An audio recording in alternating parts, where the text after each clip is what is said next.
Welcome everybody to Risen Divine League. We're in the final week of the regular season and with just one more set of games before the playoffs begin. I'm Grapes, joined here by Goferino. Not the Gordo and Goferino combo you guys are so used to, but it's another G for G substitution. Goferino, today we got 1Life2Play going up against Arctic Ops and some pretty big implications moving forward after this series. Due to how the current results of this Group B has shaped up in the Risen Divine League, there is some potential for a very spicy tiebreaker situation, depending on the ending results for Omega Gaming Wildcard as well as on to the next. Because Omega Gaming Wildcard 3-1, on to the next 1-3. Both teams today on stream, 1Life2PlayGG and Arctic Ops, they are both 2-2 here, Grapes. So we happen to end up in a weird and wacky situation with a bunch of 3-2s, a bunch of 2-3s. Well, I am thankful I'm not a tournament admin if it does come to that. Yeah, definitely not. And both of these teams we have seen on the Risen Divine League stream before in the regular season. Both have had varying levels of success, but in general, when you compare their records and their match histories against the other teams in their group, they're playing very, very similar levels of League of Legends. So it'll be really interesting to see how these two teams match up here in this best of three because not only does this have a lot to do with how the seeding will end up here come playoffs. I think the winner of this series might even have a chance to snag second. The loser might be out of the entire playoff picture. But just in terms of tuning up for the playoffs here, getting ready, getting to the top of your form for the playoffs, just going to be really crucial coming in here. Yeah, and it's one of those things where it's like we could go on for days and days about the random nitty gritty things. We could put the exact rule book up on stream to just recite line by line what in the Sam Hell the tiebreaker rules are, but that'd be too tedious. That'd be too boring. We got a game in front of us today here between these two teams that we have highlighted are fighting for potential playoff spots here, Grapes. Now, there is a chance that both these teams are able to proceed to playoffs, if I'm not mistaken, even if they happen to lose today's series. It does depend on how other series go today, and you don't always want to leave everything to chance. Exactly. And the big thing here is win, and you don't even have to worry about any of those weird tiebreaker situations because you just will make it into the playoffs regardless. Maybe your opponent might be a bit different depending on how that ends up working out, but definitely not something that you want to look forward to in losing this series, having to worry about potential tiebreak situations. So definitely a lot on the line for these two teams. The draft is about to get underway in a couple of minutes, but as we have some of the time before we get into this matchup, Goferino, there's like some interesting players here. I think in the top lane, Swarms for the side of Arctic Ops has been pretty strong as of late and had a pretty good series last week as well against Framashes. I will take your word for it because I did not know I was casting until last minute. Thank you to my Papega brain. But Yeah, yes, Swanzel, he is a good player. I know he was a contender in the wild card combine for the Proving Ground split for this season. Uh, did not happen to move on. However, though, it did have a strong showing, if I'm not mistaken, or at the very least had a strong social impression with the whole Twitter metagame sort of deal. Yeah, yeah. I mean, at the end of the day, that's the most important part of getting yourself out there in terms of the League of Legends scene. You know, just having a lot of those Twitter followers and everything like that. And it has been interesting kind of looking at some of the players here as we've gone through these last 4 weeks of Divine and seeing some players from all different walks of the amateur scene. You have some people who were formerly in some of the Proving Grounds Open qualifiers, and some other people who used to be in some of the minor leagues, so like places like Unified and Risen as well. So it's interesting to see this kind of amalgamation come together as all these teams are formed and they're playing it out. As we are finally here into the draft. 1Life2Play will be on the blue side, Arctic Ops on the red side of Denver.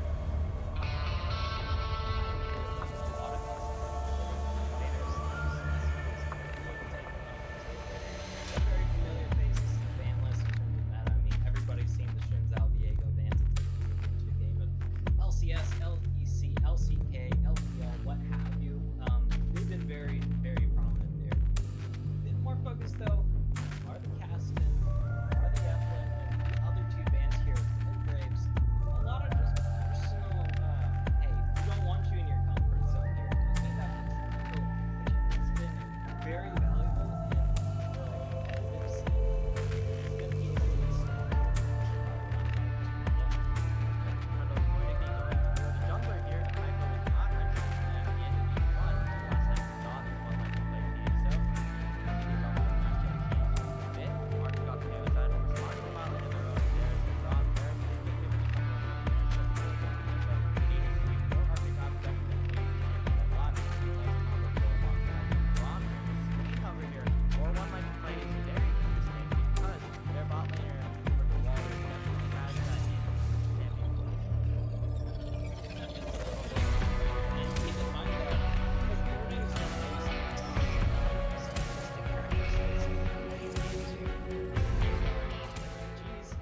Swain is kind of considered a support. That's his most primary played position, but people also know that he can be played mid, he can be played top, so this is kind of a bit of a four-way flex. And with the Trundle and the Syndra here as well, Graves, like, you have a general idea that there's probably going to be a control mage in the mid lane, but are you really sure which one it's going to be? Do you know who the hell you're going to be facing here in this bot lane? Yeah, there's a lot of flexibility on this team. You're trying to even can flex top, support, anything like that. Syndra, obviously, that mid-bot flex, and Swain, as you said, Gofrino can really go anywhere except for the jungle. So it will be interesting to see how that rounds out. This is something that 1Life2Play does pretty often. Just pick a bunch of flexible champions, just leave their placements up in the air until the very end of the draft. Set comes through for Arctic Ops, likely going to be going over towards Swarms, who does play that champion quite a lot, as the first 3 champions for each team have already come through, which means the second phase of ban is underway. And fun fact about Swarms, Lol, and Set, assuming that's going to him, his Twitter profile banner used to be just like a very crude MS Paint of Set, but it was a set with like the 6-pack or 8-pack that you see in game, and then in the wildcard combine server, he's like, "Yo, go Frino, follow back." I'm like, "Nah, not until your set profile picture, or your banner picture, I should say, has like a 20-pack." So like a week or two later, he just hit me up, "Yo, I changed it. Where's my follow?" I'm like, "All right, I'm a man of my word." I can confirm that Swarms Lol's Twitter banner does have a set with an incredibly large amount of abs. I mean, don't know if I can even count how many there are up there. Don't know how healthy looking that is, or what kind of mutant thing happened to that set that happened right there. But all that matters is that very strong set, very strong player in Swarms, and he'll be picking that one up and into the top lane most likely, unless some other flex picks come through. Kiana, Rek'Sai, Silas, and Echo are the 4 bans to round out the second rotation, and we'll see what Arctic Ops will pick up here on the R4. Yep, they do have counter pick for whichever one of their side lane or their solo lanes they do here, because you can flex the set mid lane.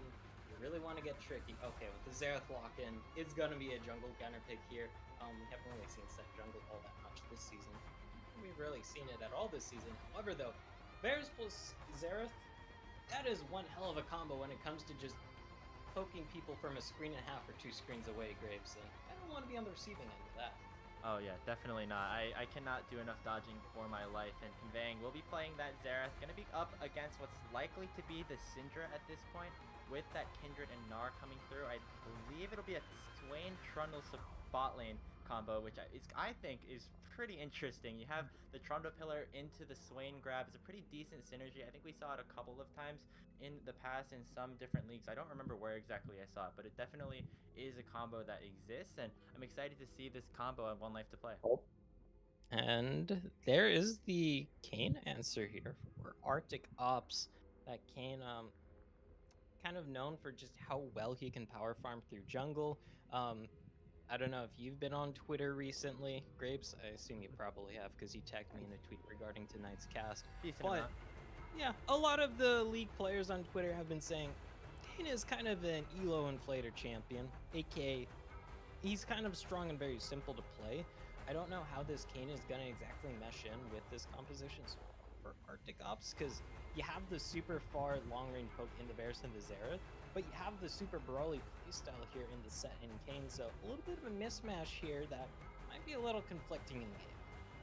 Yeah, there is 4 range champions on the side of 1Life2Play, which signals to me at least that this Kane here will be going for, the Shadow Assassin playstyle here on Evo G Tempest. So it's a little bit more a little bit more, damage and poke with the long range W, just trying to burst Assassin in and out, but definitely not the Ross playstyle, but still not exactly the same as that Varus Xerath that they already set up for themselves. And that is, of course, assuming it is the lethality Varus that we have been seeing just so predominantly all year long, after some buffs to Varus in the early season. Could be the on-hit Varus, though, which is definitely much more brawly, much more favorite for those super long fights that set does like. But on the other side here, for 1Life2Play, I mean, you have a nearly quadruple threat composition here, Grapes. And my main worry is when you have Swing, when you have Syndra, when you have Kindred, all these resource-intensive champions, as well as the Gnar who wants some resources for himself, it might get a little bit hard here if 1Life2Play has to start divvying up a limited amount of resources between 4 potential carries. Yeah, and the big question, I guess, is where Akaipo decides to go to as early on in the game to either pick up those marks and also to snowball some of his laners ahead. The Kindred is a champion that is really good at dishing out damage, but as you said, Gofrino needs some of the resources themselves as well. So seeing where it goes, where the resources will tend to go to. I know Neural Network is a very solid Syndra player. I know Boomer is a very solid Swain player. So there's a lot of really good options here, and somebody's just going to have to take that weak side. On the other side, for Arctic Ops, a lot of the focus, I think, has to be on this Kane, having to get around, get that Shadow Assassin as soon as possible. And honestly, the Xerath and the Varus don't need as many resources. I think a lot of the goal is probably going to be going into him. Yeah. I know ADFX, one of the Proving Grounds coaches for Wildcard Red, kind of described Varus to me about why he's like so prevalent in the meta right now is that in the AD carry role when you go lethality Varus, he's not a resource champion. He does not need a lot of resources to finish. When you go that lethality role, you get resources, you save them some kills, you save them an early lead, which is something you definitely carry off of that. So it's gonna be on Evo quite a bit here, like you said, to take the lion's share of the resources, I feel. Conveying, of course, as well on the Xerath, because Xerath can scale fairly well into the late game when it comes to that poke, especially against this somewhat short-range enemy composition coming out from 1Life2Play. Yeah, and it's interesting when you look at the compositions that both these teams are set up. We talked a decent amount about Arctic Ops and the way that they kind of want to play the game, but on the other side, 1Life2Play, they have a lot of appeal and disengage, I would say. They have the Kindred ult, they have the Swain ult even, and Trundle Pillars and the Subjugate to come with that as well. So there's a lot of ways to kind of force Arctic Ops back. And the question is, with that Xerath and Varus coming through, that's not necessarily the best way to sort of counter that. Yeah, it's definitely gonna be an interesting clash of like some styles here on this. Of course, you can make the argument that you can use the Xerath and the Varus to just poke them down and then have the game set do all the cleanup for you. That certainly is a valid argument. Maybe not the most sort of style, because usually teams really prefer to just hone in on this rather than trying to, dip their feet in sides. Okay. We'll see if Arctic Ops are able to pull it off here, Graves. Yeah, it will be really interesting to see. Both of these teams are evenly matched so far. They're both at that 2-2 slot. We've seen a lot of 2-0s on some of the live broadcasts here on Divine, and I have a feeling that this is not that's not the most likely outcome here, because there's a lot on the line for both of these teams. Playoffs is next week. Both of these teams are probably nearing their peaks in terms of how they want to play the game, and so I'm really excited to see how it turns out. We're going to take a short break. Got game 1 action between 1Life2Play and Arctic Ops right after this.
for game 1 here of this best of 3 between Arctic Ops and One Life to Play. Go for Reno. This is it, the last week here of the regular season for Divine. And as but these teams make their way down the rift, there's a couple of players still in base. I don't know what's happening right there. Huh. Okay, wait. I think it was just a spectator bug on our side here on the I am stream. We so apologize for all that, but we are here onto the rift for this game. A lot of exciting things on the line. Go Freen, are you alright? Yeah, it looks like everybody's moving now. Because people are frozen in the base, and I was like, ruh-roh, Raggy. But I think we are fine now. As everybody has just done their diligence in setting up for this level 1, making sure no shenanigans happen, and making sure that they have potentially a little bit of pro info on where the enemy junglers might be pathing. That's always handy, especially when we're talking about two very skilled farming and very smart gank oriented junglers like the Kindred. Yeah, looks like it will be blue side start for both of the junglers, and as they go towards the opposite side of the map, it will be interesting to see how the pathing goes. It looks like Escapo kind of wants to head towards bot, so wants to take this up. Okay.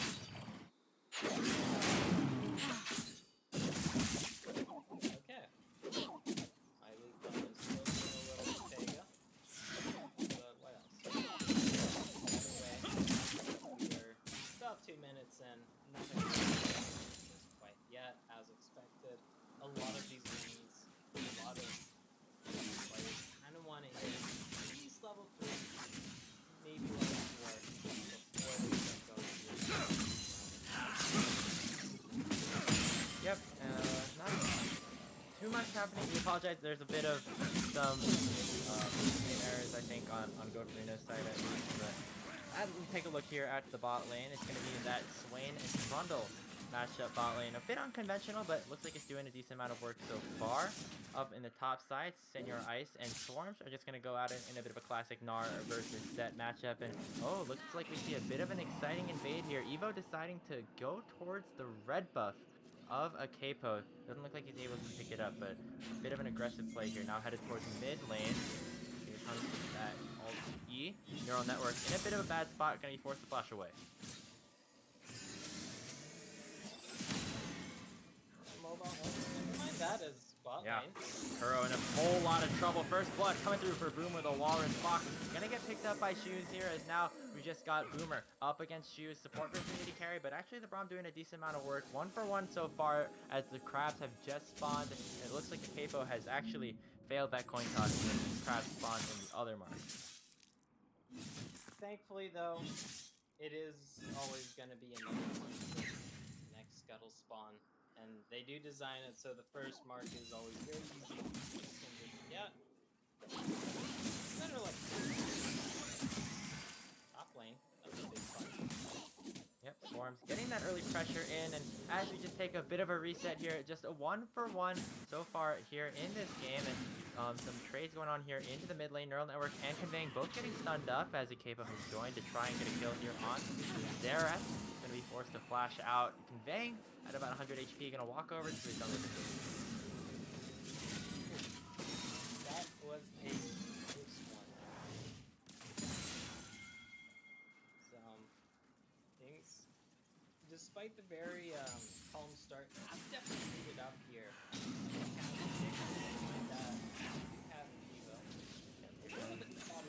Should be more than fine. Conveying using that teleport in, and looks like he will be okay for now. And just as we said before, a bit of a quiet game as we have started things off. Fox just harassing Kuro over and over again with the pillars, and just has been a pretty big lead that 1Life2Play has set up for themselves in that bot lane. That Swain Trundle, that lane that is not necessarily the most conventional, doing a whole lot of work here.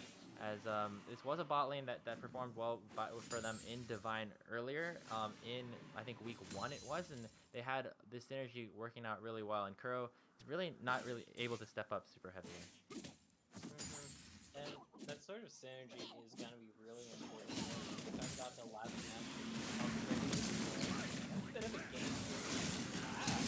Yeah, flash forward from Evo as well, and it looks like Boomer is stunned up. Evo will take down. Teleport coming in on the other side. Binaural Network lands a nice 2-man scatter. The weak twos under the tower. Gonna be forced to use the stand beside me to get out of that range. Neural Network looking for something though. Capo's here as well. Evo has walked the wrong way. Has to just go back towards his tower.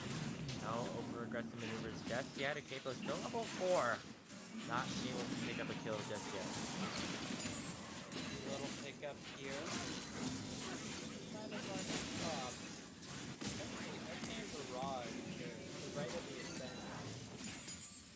It's sometimes hard to. There's a lot of names.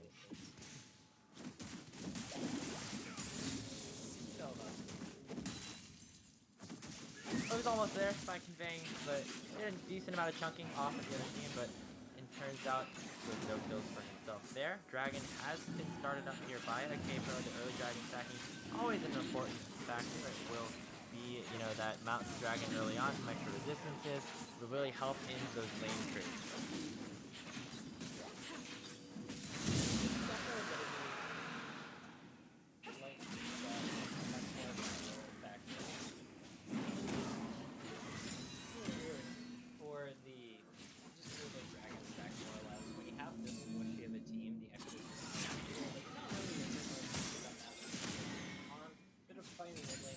Anybody's gonna die here, Graves. There's a little bit of action on the Rift. Yep, not too much just yet. It looks like the junglers have really done a lot to try and get around the map, but haven't had too much success in terms of getting kills. Only one successful gank so far, and that was Evo down there in the bottom lane. And looks like instead, just a whole lot of farming back and forth. All of this has led to about a 700 gold lead here for Arctic Ops, just based off of that extra kill, basically, that they picked up. And so this game is still very close to one dragon on the other side from 1Life2Play, and there's really no big lead taken just yet, even though the junglers have been so correct. Yeah, and the biggest thing is, I don't see how they're gonna get their evolution as this came. Don't know quite yet, because Spectator Mode doesn't give you the best information regarding the transformation, unless they ping it in chat, and then you get a vague idea. It's not exactly the most reliable. Here, Riot, these things take clients. Yeah, I mean, even then, it's just like a message that says like, "Oh, I'm very close to transformation," which doesn't really give you the best answer in terms of how many more autos or what percentage of the way there he is. And it looks like Evo likely going to be going towards, I was gonna say going towards the blue cane, but he does have Conquer, does have the Iron Spike Whip, so Gore Drinker. Almost certainly on the horizon here. We have seen these sort of purple cane variations where they go with the blue transformation, but they end up going for a more bruisery build. Not sure if we're going to see that just yet, but some interesting itemization so far, to say the least.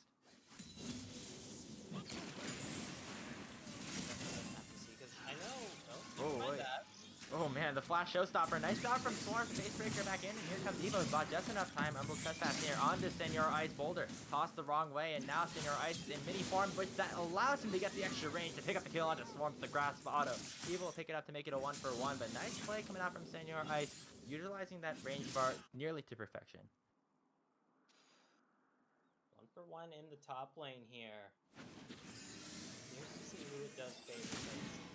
Let's go up there. It's going to be a lot of stacks for passive there as Burrow. Yeah, there's the Demonic Ascension. There's the Ignite taken, and Fox will pick up his first kill of the game, but here come teleports, both on the sides of 1Life2Play. It's going to be Boomer picking up the kill on the shoes as well, and now Swarm's forced to run away, but he gets another drag back this way, and doing so much work, and Senor Ice picks up another kill after just getting one in the top side. Meanwhile, the junglers are battling over this Rift Herald. The right of the Arcane is coming through from conveying, not able to take down a Capo just yet, but is taking dangerously low. Doesn't look like the Rift Herald will be able to be going down until Neural Network makes his way over there to that objective. Nice kills going over here from 1Life2Play. They've now retaken the gold lead up at 1K. Still, anybody's game here really great. Suffering these two teams, aside from some kills here and there, aside from that one singular dragon. There's gonna be a fight here soon that's probably gonna be breaking the game really open for one of these team creeps, and I'm assuming it's gonna be Yep, it's about. That's always an important metric to look at the Dragons. Like a lot of the fights, a lot of the games really kind of go around that. But so far, there's been a whole lot of skirmishing in the early game for both of these teams. 1Life2Play obviously getting just a little bit more ahead, but there's definitely a lot of players on the side of Arcticos that are looking good. You have Conveying with that 25 CS lead in the mid lane. You have Evo with those 2 kills working towards some of those items. So will definitely be a scary fight. And as you said, Gofrino can still be anyone's game. Oh, Lord. And you can kind of feel the tension in the air here, Grapes, because something big's going to happen in a jiffy. Question is when and where.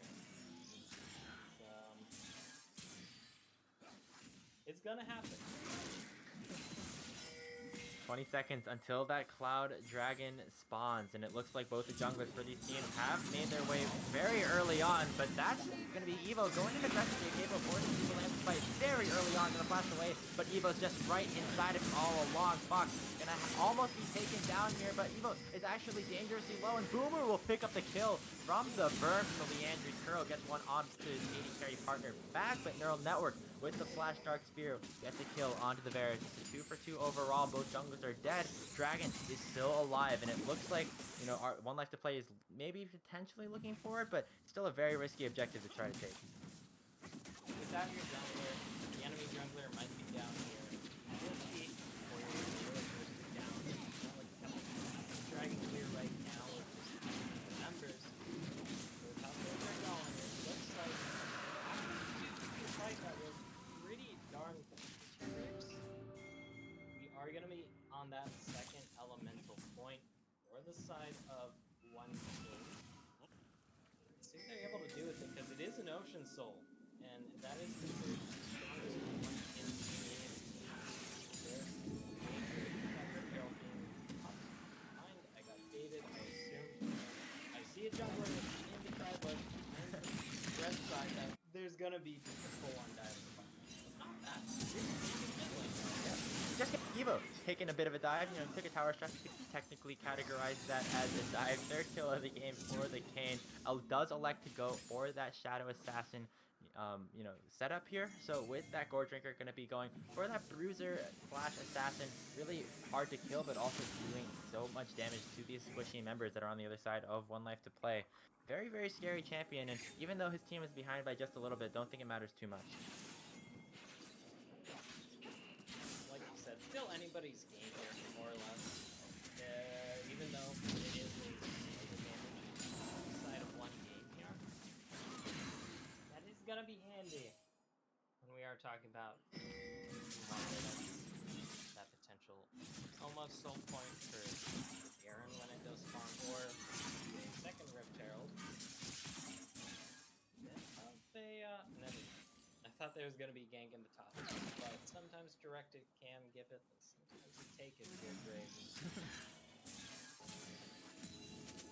Both the bot lanes have made their way up top. Seems that once a Capo put that Rift Herald down in the bottom lane, taking down the tower on the bot lane of Arcticos, looks like they kind of wanted to rotate up top, utilize that, incredibly oppressive lane of this Trundle's lane to just, keep hammering down onto these towers. But look at the bot lanes ended up matching. Not too much really to worry about right now for these teams. Swarms is doing a bit of a freeze down here in the bottom lane. So not really allowing Senor Ice to get super close to him and really able to get too much farm. So really good play from him there.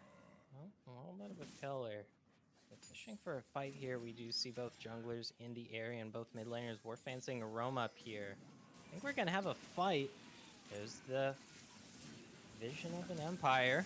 Yeah, nice pull away from Kuro. There's the Glacial Fissure, though, doing a whole lot. Right of the Arcane coming through from Conveying, who's about half a screen away. Evo dashing forward with the Q, but Boomer will pick up the kill onto the Kane pillar. The wrong direction here for Shoes. Could have nearly spelled doom for Shoes as well. Conveying now in a tough situation as Neural Network is looking for him as well. The Capo dives forward, but here comes the teleport from Senor Ice. But Swarms is here first. Can the set get out of here safely? Was not really a great place to try and go for a big showstopper because nobody else on his team has much of an opportunity to follow up. So it's just going to be Swarms using that summoner spell to get his team out safely, and it's going to be 1Life2Play getting the overall advantage in the trade.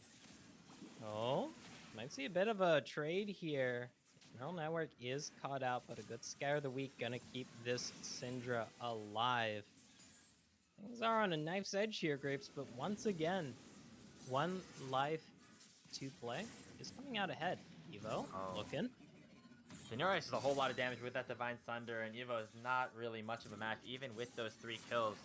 Gets the W down for a bit of the slow, but not able to really do too much. The rest of his team here on Arctic Ops have joined the fray, and it just looks like 1Life2Play had a field day into the topside jungle of Arctic Ops. Evo only got 1 small raptor after all that. That's always a little bit of a bad feeling when you're a jungler and can't farm your own jungle. That's usually one of the golden metrics for when you're behind if you're playing jungle. Granted, that's a good indicator of how far behind your team is and not necessarily how far behind you are. But still, nonetheless, not a good place to be in. 16 minutes into this game, it is 8-6 in favor of 1Life2Play, up about 1,500 gold and 2 dragons to boot. And speaking of dragons, next one on the table will be that Ocean Drake, as you said. Shoes getting chunked pretty low, but Senora Ice just going to hop away from that face breaker. These top laners are going to be really impactful in terms of the team fight presence that they end up bringing to these crucial objective fights. And it's just going to be Arctic Ops actually getting the prio early here in the pit. See what they're able to do with it, because we see the poke of the Varus, of the Xerath coming on out, chunking down a Gnar before a fight, and especially before that Gnar evolves into Mega form, is always so handy. Storm forced to flash away here from that grab back. Senora Ice is Mega and is looking for something, but it looks like Arctic Ops knows better than to try and engage while that Gnar is in the Mega form. I'm going to try and just work while he's exhausted. Oh, Here you're comes going Storm for blast it. going over. Demonic Extension popped here by Boomer. A whole lot of healing, but he is going to get chunked pretty low. Has the stopwatch, but Storm's the first one to go down. Evo looking for something in the middle of 3 members, but will go down. Akaipo is trying to get something. Pops the Landry Spike just in time to keep himself and the rest of his team alive. A double kill for the Kindred. Another one going over to Boomer the Walrus. It was such a close fight on a nice edge, but it's still 5 members dead for Arctic Ops, and all of the members of 1Life2Play alive to take the Drake. And this is the fight that should blow the game wide open here, Grapes. 1Life2Play. Able to get that 5 for 0, able to put themselves on sole point here, able to just exert their dominance over the map. This gold lead has ballooned into such a monumental amount now. Arctic Ops, they're going to have to work some sort of miracle here in order to come back into this game where they might just be having to fight for their playoff spot. And I feel like this is something we see a lot here in Divine League, where it's so close for like the first 15 minutes, and then all of a sudden one team is up an exorbitant amount of gold. That number being about 4,500 here for 1Life2Play right now.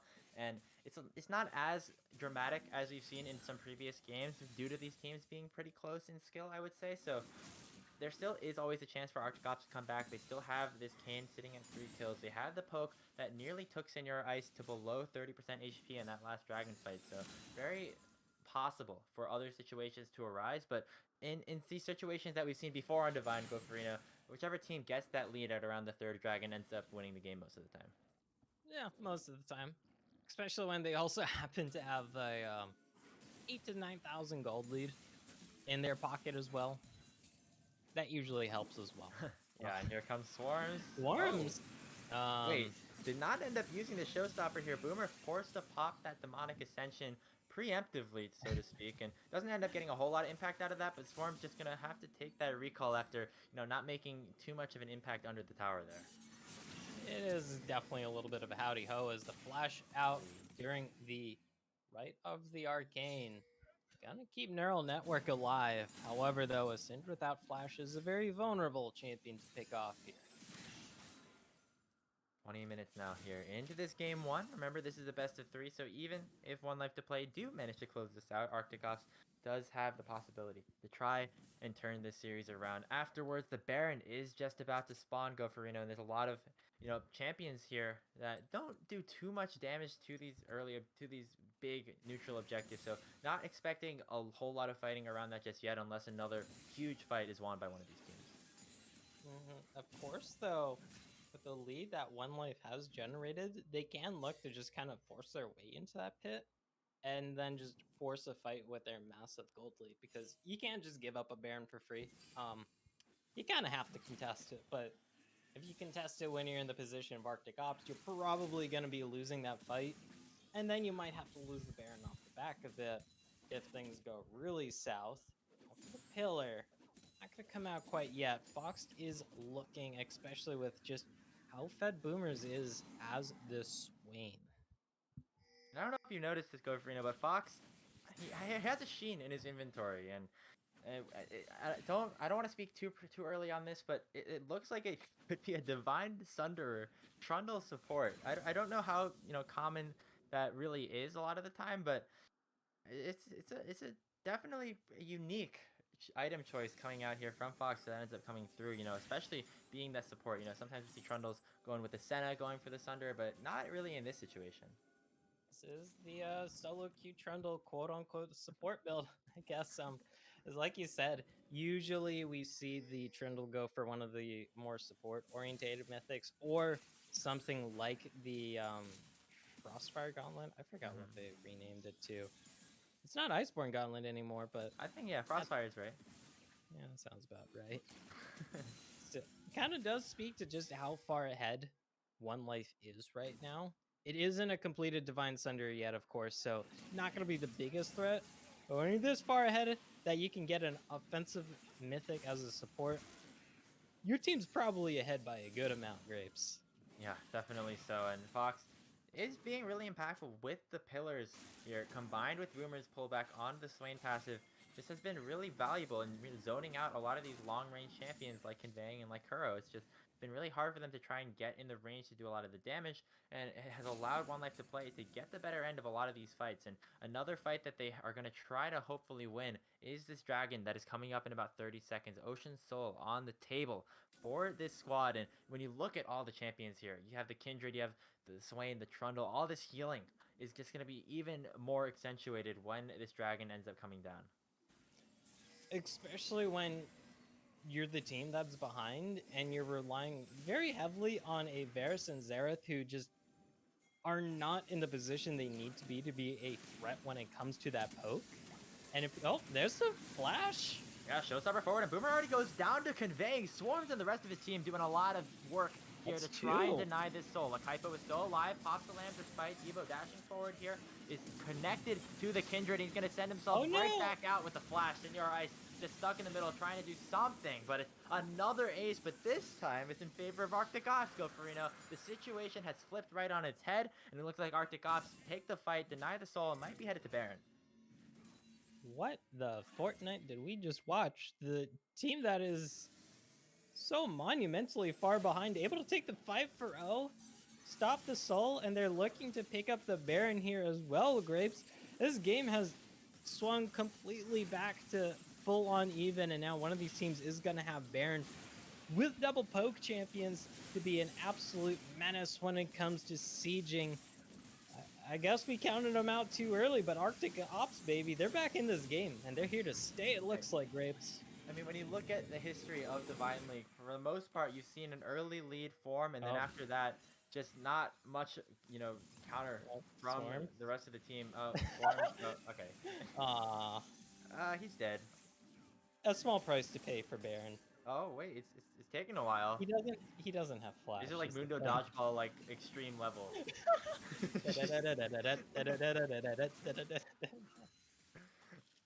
a small sacrifice for the Baron and the 5-0 coming over for the side of Arctic Ops. They won't have swarms with the Baron, but the rest of this team definitely will. Horizon Focus now picked up by Conveying, and be doing even more damage from long range. And speaking of Conveying, Gofrino, I think he was really the main factor behind that fight going the way that it did early on. And now it looks like Conveying, the one that we were talking about just a little bit earlier, is getting hit by a lot of damage here. The final boulder from Senor Ice will take him down. That's the caster curse. You praise him and he dies right after. Man, if only I could caster curse my lottery luck. Not that I really have tried my luck at the lottery because it's kind of rigged, but if I could caster curse my way into a few $1 million, I'd take that. Still though, despite that massive comeback fight, we saw that 5-0. 2 crucial Baron buffs were lost on the solo laners for the side of Arctic Ops. But also those 2 deaths mean that this Baron buff is going to be stalled out for the most part, Graves. It means you're going to have that much less waves to work with to crash into enemy towers to really try and garner some sort of like territorial lead here on the map. Oh. Here comes the neural network under the Oh, tower. Big damage there's coming the out from the poke. poke. Man. 25 minutes in, and the Baron buff is still up for just a little bit longer. So Kuro and Shoes, two of the champions that still do have that purple buff onto themselves, are made them way over with Swarms to just try and put some more damage into the base of 1Life2Play. And even though this Baron buff, is a bit underwhelming in terms of how much it has been able to give the other team, it's not bad when you consider the amount of gold that Arctic Ops was behind before that dragon fight, before that 5-0. They were down about 4,000 or 5,000 gold. Now it's right back to even. So really good on them to try and get their way back into this game. Yeah, like they were down like 8,000 to 9,000 gold before that fight, and they're able to pull it off. Like that's not something you see every day. Of course, we are once again back to, well, this is anybody's game. You know what happens in a minute 30, Grapes? We're gonna have to do the same dozy dance around the next dragon because you still don't want to give up an Ocean Soul, for the love of God. Yeah, and that's still definitely on the table here for 1Life2Play, but we're seeing some base race activity coming out here. It looks like 5 members strong of Arctic Ops have pushed down into the top lane, and the inhibitor is now under fire. Shoes going forward with that Glacial Fissure, not able to find a target, but now that the rest of the backs are coming through, it looks like 1Life2Play are going to have to get out, but going to be careful because look at a Capo and look at Fox back on the other side. They're looking for a flank. They're looking to collapse, and Conveying is looking to die. Senor Ice picked up his 5th kill of the game. And now the rest of the reinforcements have arrived. Showstopper back from Swarms. He's going to be the sacrificial lane. He's going to take one with him, though. Neural Network goes down, but right afterwards, it's going to be Swarms falling just the same. So a nice 2-for-1, I believe. One on the side of one Arctic Ops, but they lose their inhibitor in the process. And with the dragon coming up in about 30 seconds, it looks like most of the players will be alive for that objective. Still that soul point coming through for 1Life2Play. And it's going to be a close call as well for those players being able to make this objective with how late we are into the game. I mean, it's not super late. It's not like we have those minute-long death timers, but they are starting to get up there. We're starting to see some pretty junky numbers when somebody happens to drop to that 0 health mark here, Grapes. So if you have to start off a fight 3 versus 4, that might be a bit of an issue if you happen to be Arctic Ops. We see the immediate teleports coming out, though. There's the pillar. There is the Winter's Bite. This dragon has been started up in what might be a very deciding fight. Yeah, soul point coming through. Can Evo steal it? It has not ended up going through. The box, the Trundle picks it up out of all people. The Trundle support. That's why you go to the Divine Sunderer, go Frino. And now it's 1Life2Play on the run with a new Ocean Soul on their marks here. Shoes, though, looking to go aggressive here. Lands a knock up here onto Senor Ice. Swarms gonna have a nice showstopper doing a decent amount of damage, but Senor Ice with a 2-man gnar into the wall. A Capo goes down to Swarm from the backside, but here comes Evo. Senor Ice has been left on his lonesome. The Umbral Trespass comes through, and the gnar goes down. Swarms is still somehow alive. Will end up falling, but he buys so much time for his team. It'll be a 2-for-1, but the crucial thing is, Gofrino, the Ocean Soul goes over. Is it only a 2-for-1? We still got some antsiness here on the rip. We have Baron up in 40 seconds as well, with that top lane inhibitor still down. Okay, turns out it is going to be calm. It was close. I mean, they were looking. They were looking, yeah, but sometimes it just doesn't happen. Ocean Soul, though, I'd say that is definitely worth the 2-for-1 trade there. If you happen to be 1Life, because the amount of just free regen and stats you got, especially when it comes to this very heavy enemy poke composition with the Varus, with the Xerath, that is just going to be so invaluable, all that extra regen. Baron has just spawned, and it looks like Arctic Ops are hovering around this objective. They're the ones who took this last Baron, so, trying to just make themselves back at home, and right now, not too much, contestation here from One Life to Play, but they have that Ocean Soul. The team fight presence definitely going to be there. Wouldn't be surprised to see some, grievous wounds start to come through here for Arctic Ops. They're going to need that healing to come through if they want to have a chance at a fight. Yeah, I mean, I'm kind of surprised we haven't really seen any grievous wounds yet from the side of Arctic Ops, because when there's that Kindred, when there's that Gnar, when there's that Swain and Trundle, like, you definitely want at least a little bit of grievous wounds, probably a little bit more than just a tiny bit. But like you said, now the Ocean Soul, you're definitely going to be wanting that, because when it comes to these extended fights, we're able to continuously proc that Ocean Soul passive to get that extra regen. That is going to be so hard to get through for this Arctic Ops composition that don't really have like the best ways of continuously chunking through health. They're a very upfront sort of burst composition for the most part. We'll see how it shapes up here though around that Baron. Still a very close game here in game 1 of the last week of Divine. Arctic Ops with the gold lead, but 1Life to Play with that Ocean Soul. Pretty neck and neck so far. And, when you look at who has the gold on both of these teams, another important thing to look at, a lot of it, as we said earlier, is on Evo here on the Kane for Arctic Ops. This is kind of where I believe a lot of Arctic Ops probably want their gold to be, just in terms of how much impact they can have in the fights. On the other side, lots of kills going over to Boomer the Walrus, who is currently leading his team in the gold department as well. Senor Ice and Capo not too far behind.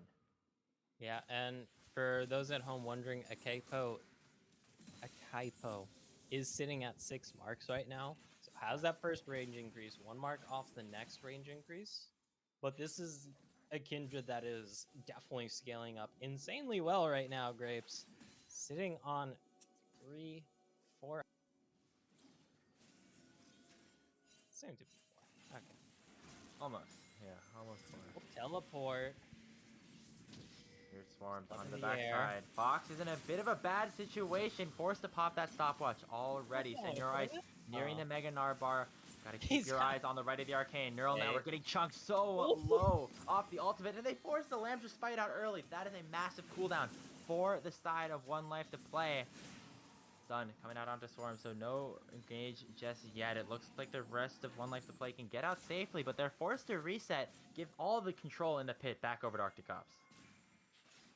Don't forget, though, that there is an Ocean Soul's worth of regen for this 1Life composition. It will give them a lot of extra leeway to get these health bars back up in fighting form. They do want to contest this Baron that has been started up.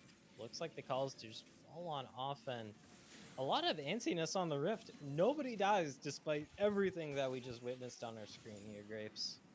Game is so close right now, Goferino. It's 33 minutes in, and the gold lead is 600 at this point for Arctic Ops. And now it's 1Life to Play, going for the aggressive maneuver here onto the inhibitor tower into the mid lane. The poke coming out from Conveying is big. That's a nice Glacial Fissure, blocking up Neural Network. Can we force the flash out? Boomer looking forward, has a Demonic Extension, has both of the Summoner spells almost up, and it have to be the primary damage dealer into the middle of 5 members here. Senor Ice is nearing that Mega Transformation, looking for something. It looks like they're going to wait for that wave to crash in once again, maybe try again. And this is where the Ocean regen is just going to be so felt. Oh, there's a Scatter Shoes. Force the flash out, and he dies. It's going to be Fox picking up the kill, and now the inhibitor is almost certainly going to fall. There's the Ready the Arcane pop by Conveying. Another flash away. Here comes Swarms with that showstopper. He gets taken down before the Haymaker even gets issued. Another big kill coming out from 1Life to Play. They land the boot onto Kuro. The inhibitor goes down 5 members strong for 1Life to Play. Base has been open, but it looks like they have other things to attend to on the map. We do have the Baron up. Elder is spawning in about 10 seconds here. And after that definitive teamfight dub here, the map is the oyster more or less here. If you happen to be 1Life, you can go for either one or both of these super buffs, really, because enemy team is just only respawning right now, and you have a bit of time until Swarms is back up. We do have Evo looking, but he's too late. Yeah, that's me, Elder Dragon going over. Evo just going to force the runaway. It was a decent effort, but not going to be rewarded with much. He's going to go on this wild goose chase once again here. And they are going the distance, at least. He gets out. it's not worth it. It's a blue cane. I'm not, not gonna try to do it. We're just gonna win Yeah, the fight.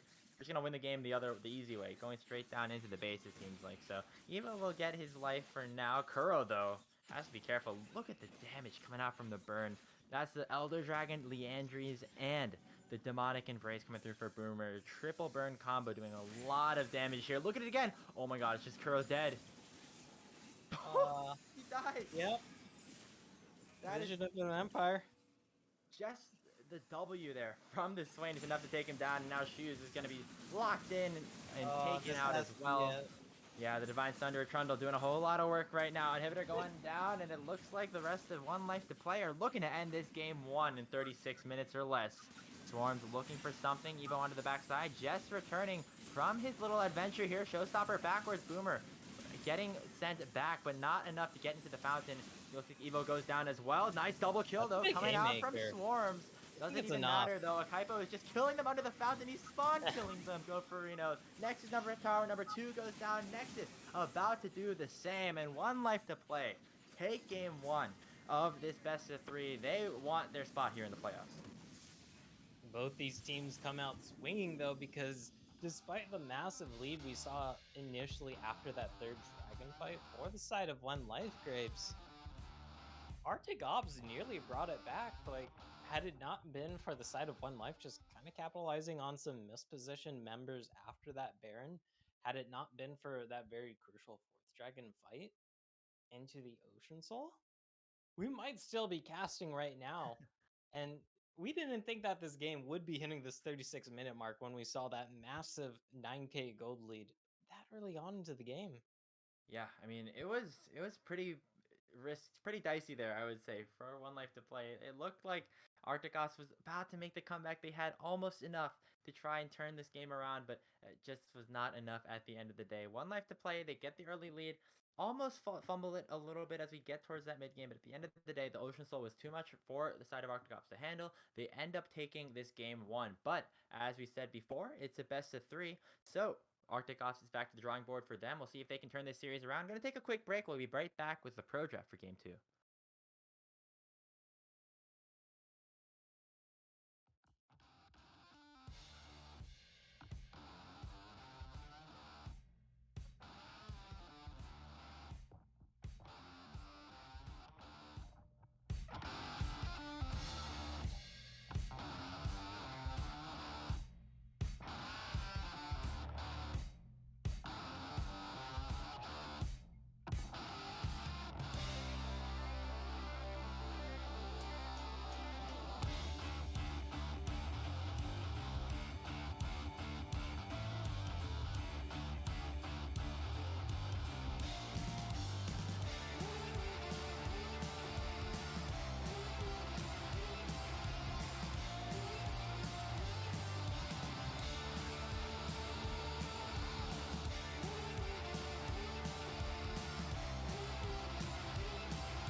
Welcome back, everybody. Thank you for sticking with us through some of the strange technical delays that we had, but we're finally back here for Game 2 of the Risen Divine League. We got One Life to Play taking the first one off of Arctic Ops, but Arctic Ops still have the opportunity to try to come back, try to sports this to a Game 3 go for Reno, as the sides have swapped. Arctic Ops to be on the blue side, One Life to Play on the red.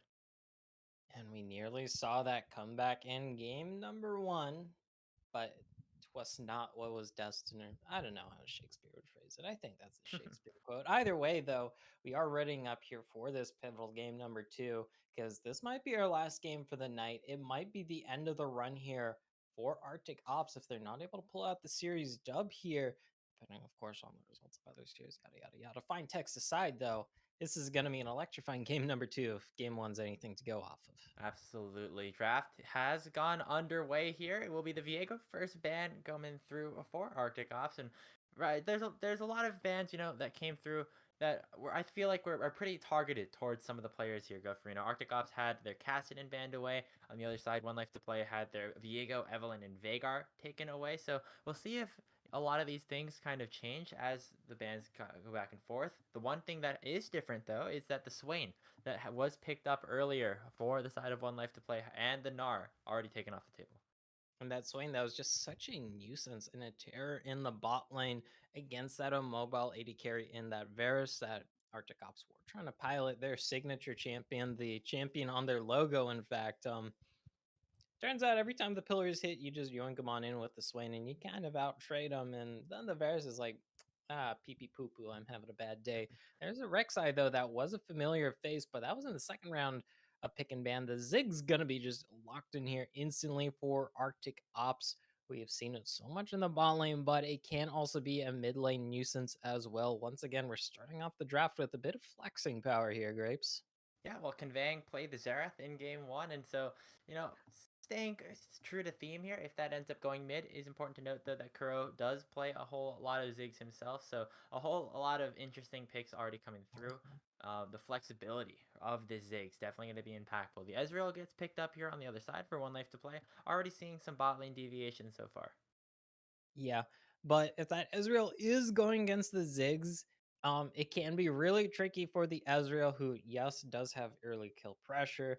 Once you hit level 6, you can look to make some schmoves depending on your support, but the main issue is that Ezreal just has done diddly dip for wave clear, and Ziggs kind of has the world and then some for wave clear, which makes the Ezreal very sad, farming under tower, continuously getting chipped down. That Ziggs looks like it's going to be paired with Leona here. That's going to be a lot of burst here for the Arctic Ops spot lane.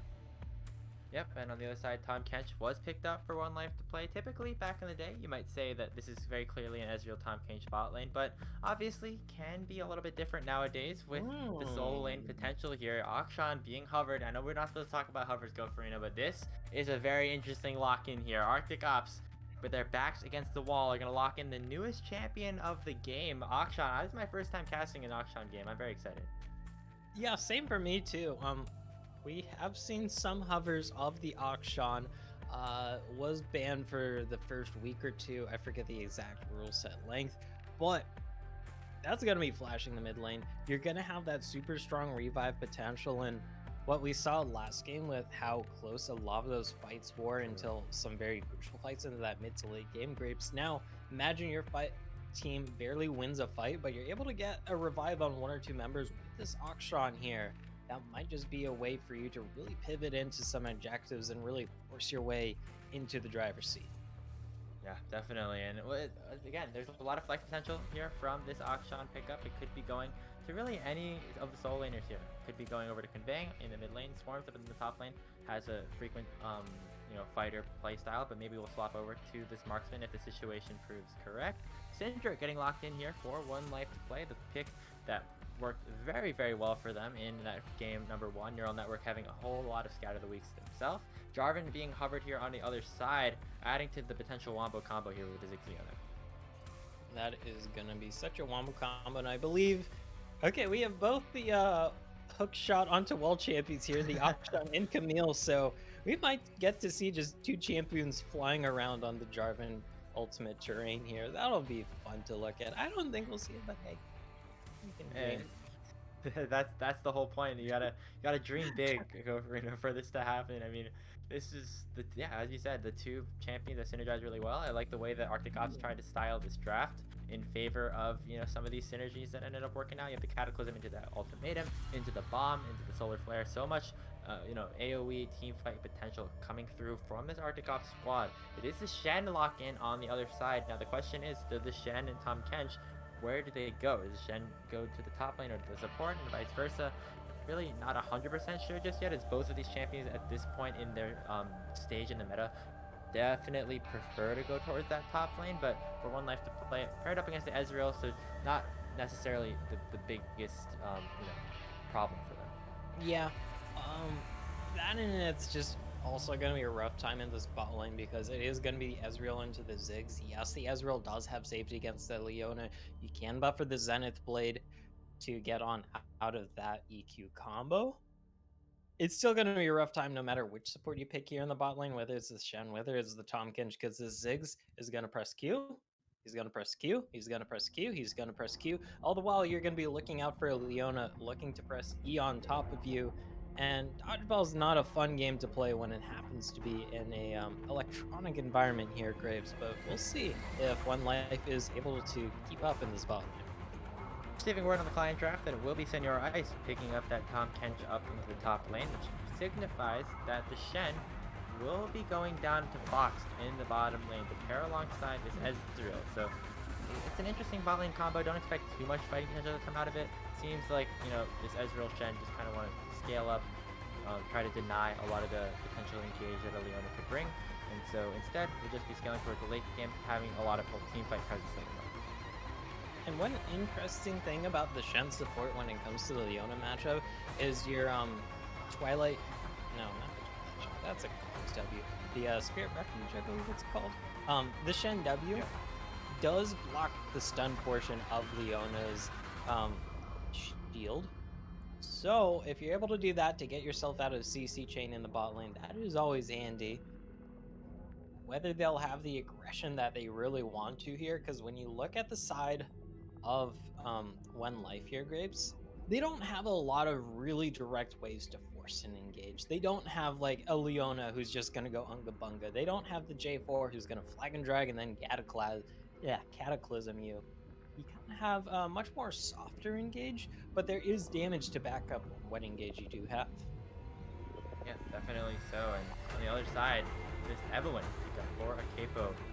We didn't really get to touch on it too much because we were so focused on the Akshan blocked in before, but this is also a champion that we don't see too often here in the competitive meta. Capo, a very competent Evelyn player, and I'm very excited to see how it matches up. I typically think that it has a decent matchup here into the Jarvan, into the jungle, so I think that Evelyn has a lot of damage potential, a lot of ability to assassinate some of the squishy members that are on the side of Arctic Ops if the late game ends up coming through, but the early game prio definitely not as prevalent in terms of the ganking potential as Evo and the Jarvan.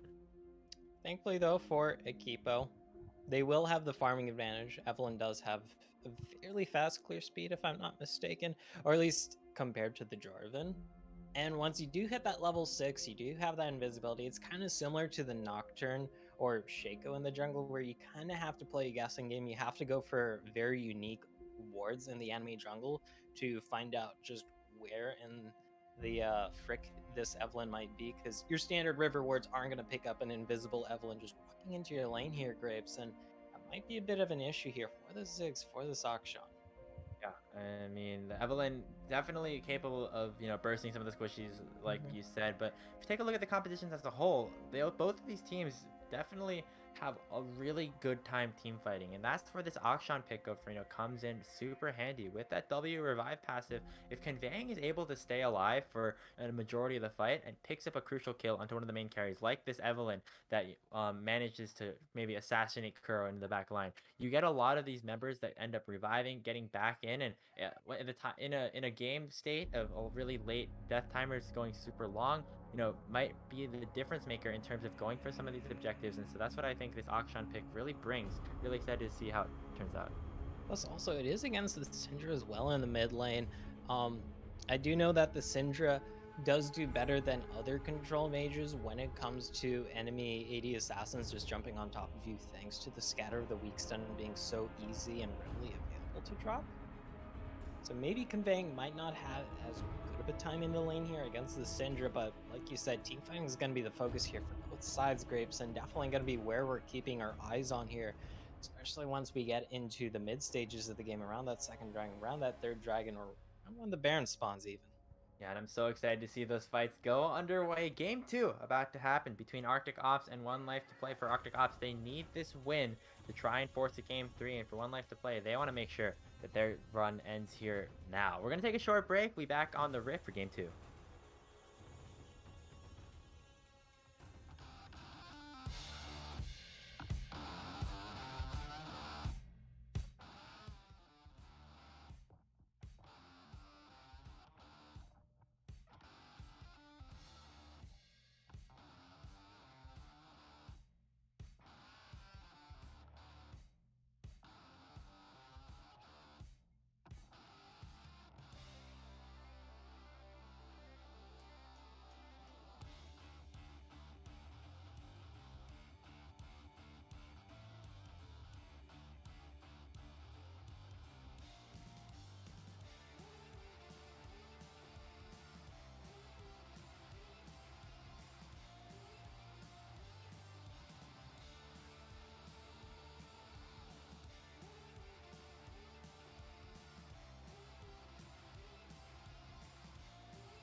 Here on the Rift, we got Arctic Ops on your blue side, 1Life2Play on your red side, and Go for Arena. This is a very crucial game here in Week 5 of Risen Divine League. Arctic Ops is currently down 0-1 in this best of 3, and with both teams sitting at that 2-2 records, a win for them in this series definitely would be huge. But now that they're sitting down in this hole, gonna try to make something happen up here in the top lane. It will be against the Tom Kench, who is kind of notorious for being such a fat slob. It's going to be spotted out by Senor Oh, can they Ice. do double hooks? Got There's one hook. yeah. Double hook. Second hook has not come through just yet. Will just be Senior Ice taking a little bit of damage and not too much happening just yet. But Looks like Arcticops is sticking around for just a little bit longer. Shoes going here for the aggressive ward. Fox does drop the aggressive ward towards those enemy raptors. Maybe trade a vision here as no summoner spells were used. Oh, That was so close. a little Oh, close but for comfort. now this is a pretty big deal here, Garfarino. I think that's 3 wards that Senor Ice and Capo ended up taking down. And with all the extra experience that Senor Ice was able to get, might be able to hit level 2 off of that first wave. Now, Tom Kench is a champion that really does a whole lot in these early levels with that Grasp of the Undying up against Swarms on the Camille. Until this Camille really gets a couple more items, could be very scary. And getting that early XP, very important. Yeah, I think that's past the break point. I know a singular word is kind of a dicey point. It's very close for solo lanes, but when we're talking about 3 word, or I guess 2.5 words worth of EXP, then it should be enough for the first wave, which Tompkins really loves. He likes getting in lane. He likes just being a bully. He likes being that in-your-face fat slob. Here comes the gank. Oh, blue buff straight to mid for Evo. Not able to get the kill. Flash out from Neural Network, and Senor Ice, yeah, there it is with that level 2. Gets the Abyssal Dive down, Tongue Lash out, and Swarms is forced off the wave early. There's the Meanwhile, Xenoblade. yeah, bottom lane, level 1 still, only on Boomer and Fox. Shoe's taking a lot of damage, though, onto the back side. Doesn't look too good. Oh my goodness, look at this jungle interaction here.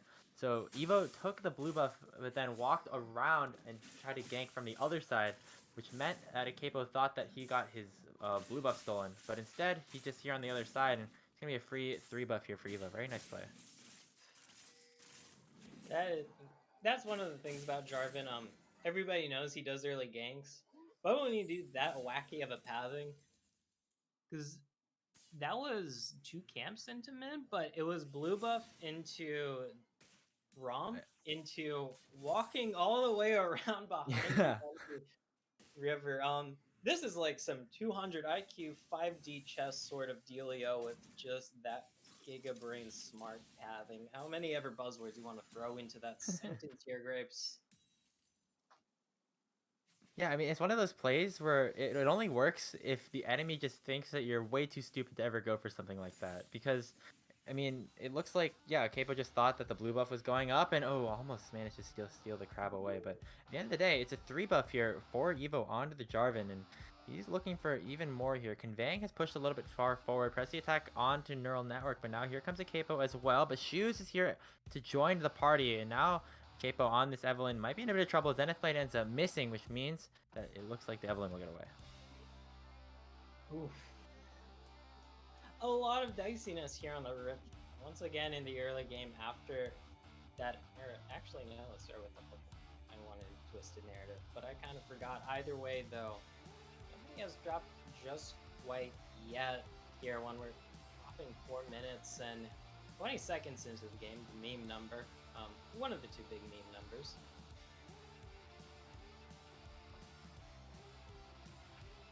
Oh, big top lane interaction here. Stun gonna land here from Senor Ice. Another grass proc here. Lot of damage coming through onto this Tom Cannon shove on the top lane. Senor Ice, very good tank player. Definitely making himself known here in this lane. Themselves known in this lane. Not the hugest difference in terms of CS. All things considered. Have a gank here on the bot lane. Yeah, but Zenith Blade will just get landed onto box. Nice 2-man satchel charge, and EQ finally comes forward. Yeah, First blood secured for Evo with the final auto attack, and Shield of Daybreak will be issued onto Fox. Nothing after that, though. Swarm's going to be forced to hook shot away with Neural Network on the horizon. Just a 1-for-0 in favor of Arctic to start this game 2 off. And goes to the Jarvan as well. Does always appreciate a little bit of early acceleration. Of course, usually the Jarvan wants the just to be getting the gold acceleration, but due to the fact that Gore Drinker and Conqueror exist, oh, look at the tent. Taunt, not tent. It's not a camp quite yet. Yeah, just one gank. It's not a taunt. It's not a tent just yet. Yeah, as you said. So we are gonna have to cut it to a short break here on the Dust, though. While we get some production issues sorted out, but don't go anywhere because we'll be back in a jiffy.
Oh, I think we're back, everybody. That's the kill onto the Jarvan. You saw the latter half of it, I believe. So we'd like to welcome you all back here. We apologize for some of the technical delays that have gone on.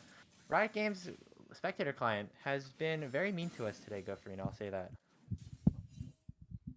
Can we just all pay some respects in chat with some Fs here for poor old Rando Joe, who's losing many years of his life dealing with some random issues coming up that he's never heard of, but is trying to fix so diligently. We love our Joes here.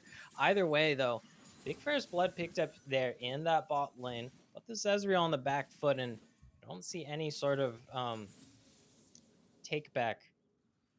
I was trying to think of the right word. Sometimes English is hard. Oh, that's good stun. Yep, here comes Fox as well. Does have the flash, but don't think the taunt flash would be enough to get him in range. Looks like Conveying will get out safely, and looks like he's working towards a Hex Drinker or something like that. It's very... Haven't seen that item in a while, but it definitely makes a lot of sense considering the Syndra and the Evelynn on the other side for 1Life2Play. And right now, things have kind of slowed down for just a little bit. We have Evo back trying to farm some of the top side of his jungle, picking up that Iron Spike whip, maybe looking for a gank alongside Shoes. See what the call is, because this top lane is a little bit pushed up here. If Akipo is able to hop on up there, not quite level 6 yet, does not have the camouflage. Should hit 6 soon, though. Like, it's going to be a three-man play up into the top side. Evo and Shoes both looking, but Neural Network also under attack. There's a hook shot. There's the ultimatum. Evo looking for the damage as well. Senor Ice is a tanky frog, but is he tanky enough? There's the EQ. There's the kill. Evo is with the second kill of the game onto the Jarvan, looking for that early game presence. But Sakaipo actually with the XP lead, gonna flash forward, land the charm onto Conveying, but now here's the damage back, hooks forward and gets the kill. That's the newest champion in the game, under Conveying with the kill. That exhaust coming in so clutch for Convey there. Had Akaipo been just a bit higher in that experience department, having that ultimate there, finish off potentially with that last caress, that would be a different story. However, though, now 3-0 in favor of Arctic Fox with that almost 4-4-0. They got to be happy. Hey, that's good enough, honestly. I mean, that's get the Shen out of lane. Kuro just scaling up slowly but surely, and you already see how much poke this Ziggs can do in the early game, and with only 2 Amptoms to his name as well. And oh no, teleport coming in from Swarms. Evo forcing the flash out of Senor Ice early on. Does have the Devour, but don't know how much use it'll be. Here he goes, gonna take that Camille into the belly under the tower. Kaipo's here as well. Not enough damage to take down the Tom Kench. Kaipo was here to try and reinforce just a little bit, which means that the Arctic Ops top side will back away for now. That is one of the benefits to Tom Kench with his build. He just naturally gets so tanky, and the fact that it's a Jarvan Camille combo, and he can just, pick up Bramble Vest and kind of ignore these two in the top jungle duo, makes life a lot easier here for Senor Ice. A lot of action is shaping up here in the top lane, though, as 5 people all conveying here from different sides. Yeah, it's a very aggressive dive here for 1Life2Play, and Neural Network will get punished for it. The Cataclysm coming through from Evo to secure another kill. And now here comes Convey. Well, still invisible under the wall, but now finally has arrived to the fight. Comeuppance is available, but the EQ over the wall from Evo is not enough range just yet. Conveying with a bit of a hook shot, and he just gets out without getting too much there. 9 minutes in, it's 4-0 in favor of Arctic Ops. So close. We might have a little bit more, though. Oh, yeah, there's the flag and drag again. Last caress to just escape. Conveying and Evo were just too much for this Evelynn to handle. Forces the use of that ultimate early. That is a big cooldown because the Evelynn does really like looking to garner momentum once she hits level 6, but Akaipo not going to be able to really garner that after that top lane dive was snuffed out from a beautiful Tribush camp there by Evo. Arctic Ops, they're firmly in control of this game here, Grapes. Haven't picked up any objectives with his gold lead quite yet. Oh, that's a good Zenith Blade. Yeah, Scatter gets canceled due to the E, but now Kaipo is looking for this play as well. Shoes actually forced the flash away. Now Conveying is fighting into 1v2. Uses that E to get out alive. True Shot Barrage comes through. Not going to find too much of a target. The Dragon is available, and Evo is looking around the bottom side. might end up starting it, but always also not the most important thing. Other camps on the map as well. Oof. We can see that Ziggs poke just coming in so big there. Has the tier, has the Doran's ring, and the Lost Chapter as well. Mana is not going to be an issue here if your name happens to be Koro and you happen to be pressing that Q button.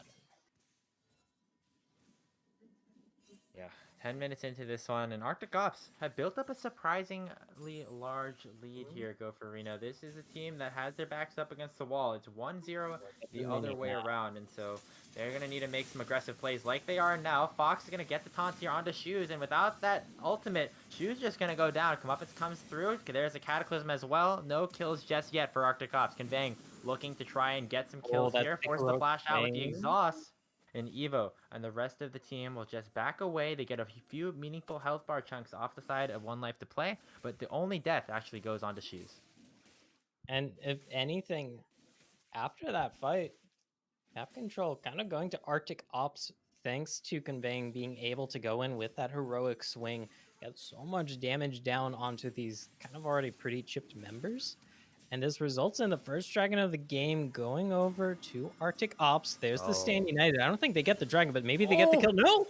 Oh my goodness, at the last second, it was 27 HP, and Akaipo picks up the Dragon Ocean, going over to 1Life2Play. Evo, did he not have Smite or something? I guess he didn't, because they're just very, very easy for him to end up taking it. It just did not go over. Wow. Might not have fully expected it either. Like, yes, it's not the end of the world that you give up a kill and you give up that dragon. You're still ahead. But these are the things that keep you up at night as a jungler, Grapes. You're like, God, I was so close and we lost it. And it haunts you. We'll see if it does, though, because still anybody's game. I know we've said that a lot this series, but it really illustrates just how close these two teams are.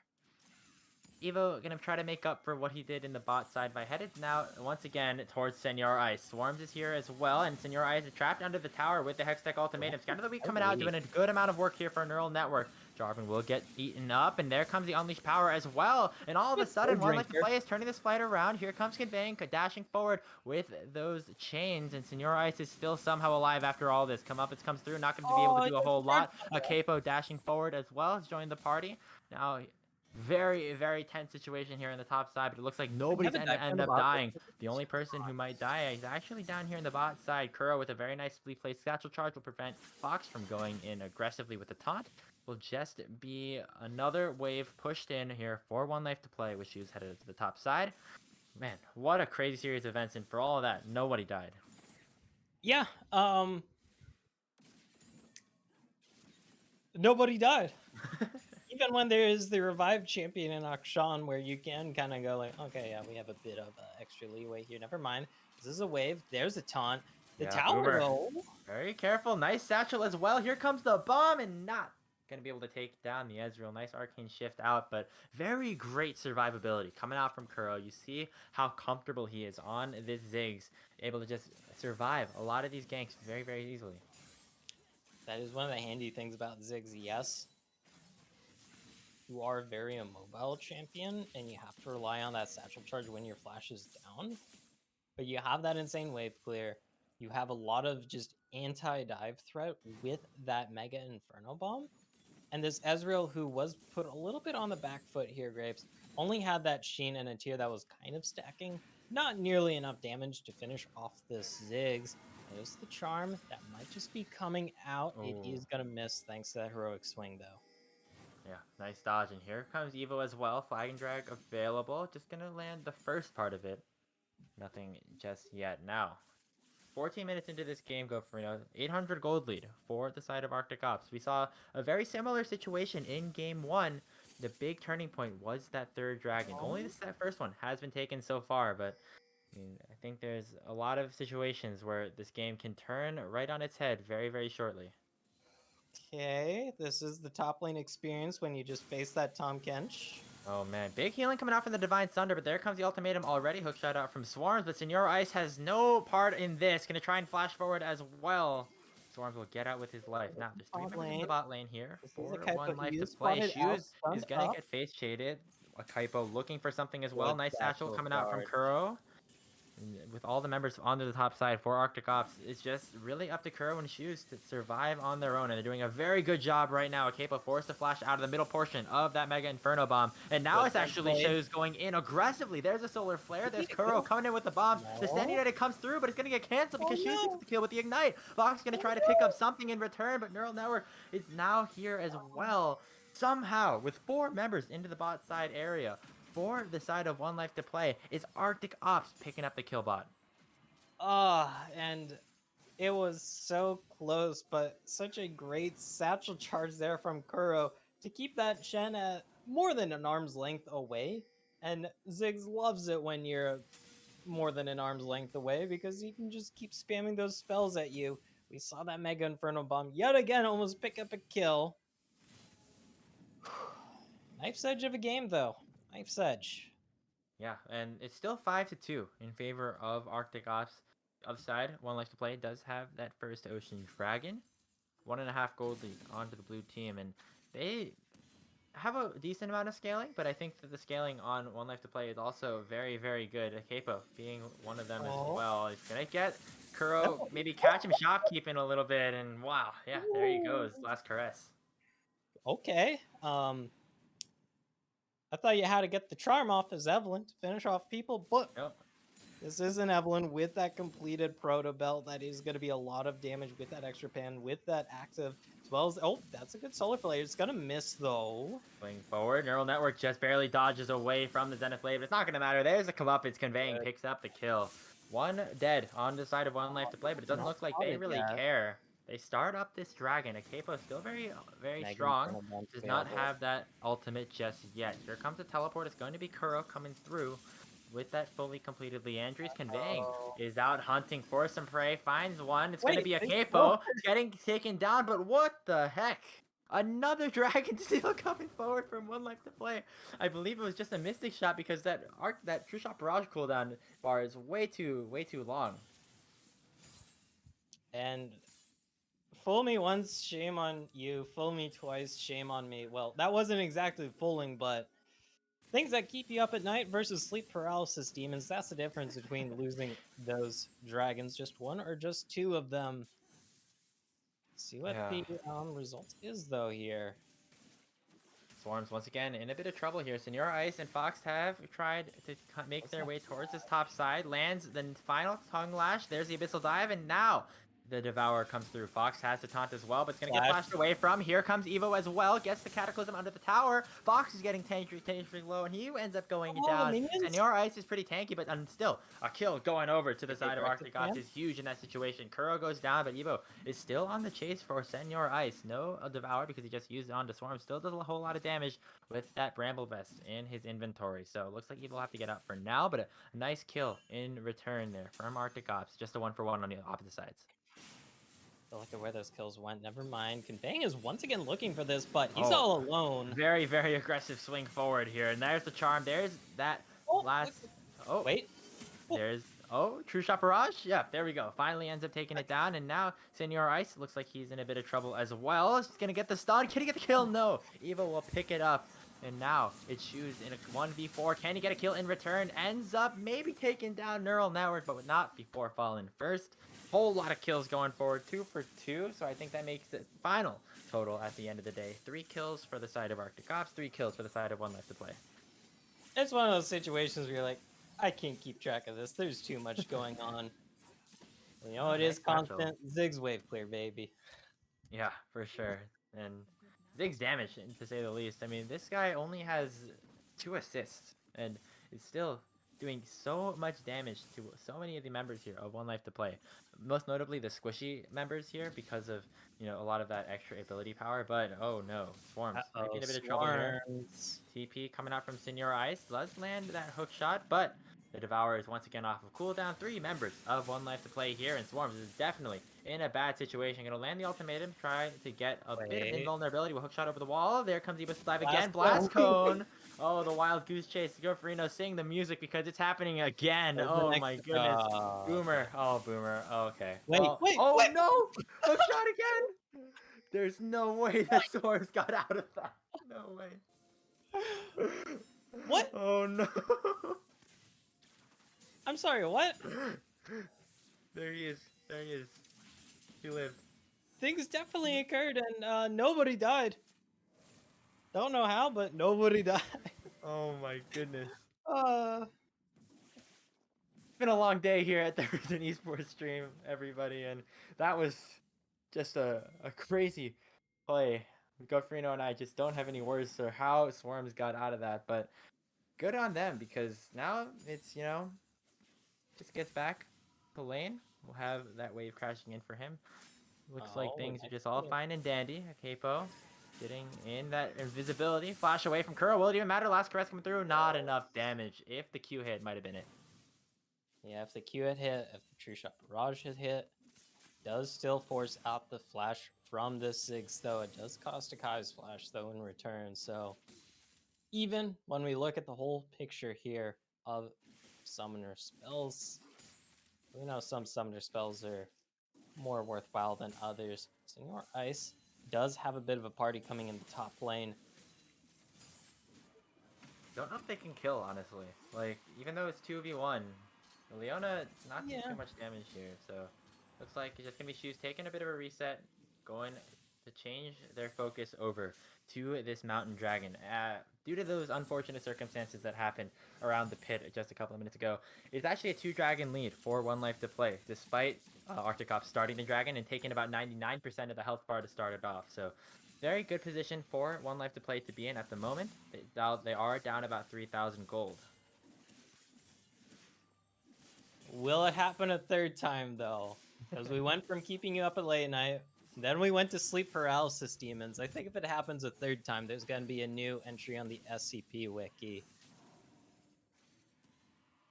Let's see if it happens, Gofrino. Dragon has just spawned. True Shot Barrage issued a little bit early just to chunk out his shoes. So that will not be the reason that the dragon gets stolen, to say the least. But nobody has actually started it just yet. Conveying, hovering around the wall with the invisibility. Let's see if he gets spotted out. Jess does right now. Q's forward. Fox dodges the taunt. Conveying, still looking, still fishing for some of these picks with that heroic swing that he has. Just has so much range here, but instead, going to be 1Life2Play getting that priority around the dragon pit. Big question is, how much damage is Kura gonna do before this fight starts? Ziggs love it. Ziggs loves it when a fight takes a while. There's the solar flare, though. Yeah, Shoes going really early, has the shield from the locket and getting away just for now. Neural Network will finally pick up the kill, and now Eva with the Cataclysm forward is still not dying. The red team picks it up again. This time it's Neural Network, a different player. That's each a time. The revive. revives are coming through from Conveying, though. 2 players come back into the rift. Swarms getting the kill onto Boomer as well. Double kill coming over to Conveying, and now Fox is forced to taunt away. After all of that, hook shot forward. Kuro gonna try to use the satchel over, but the blast cone right back. Flash again. Double kill for the Ziggs. And guess what? Almost everybody on the side of Arctic Ops are still alive, despite the fight going decently well for 1Life2Play. Still, 4 of them fall, and now just like Arctic Ops with the priority over the map for now. And there was a revive onto Shoes there. It's to Conveying. Don't think it'll translate into anything. It is soul point, but a very costly soul point for the side of 1Life here, Grapes, and they are still in the hole when it comes to just the gold lead here. And they're really relying on these dragons right now to kind of keep them on much more even footing than the scoreboard might lead you to believe. Yeah, definitely. This soul point, if that mountain soul ends up going through, just having that effective HP, honestly, and some of the resistances as well, might be just enough to, make that 5k gold lead pretty even in terms of power. So always a very important dragon to come up. Definitely will expect another hectic team fight in about 3.5 minutes. But for now, what we've typically seen is maybe a couple of ganks here and there, but mostly the big team fights are around these dragons that come up. And so far, it's 1Life2Play that ends up getting them, but for the most part, Arctic Ops are winning the fights.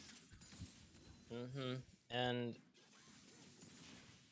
There is still the fact, though, here on the side of Arctic Ops, they have this gold lead that we see very visibly. It is reflected in these players' inventories as well. This 2-item auction, 5-1-1. We saw just how much damage Kanbang was able to do in that last fight after some peppering coming out from Kuro, coming out from Swarmzol and Evo.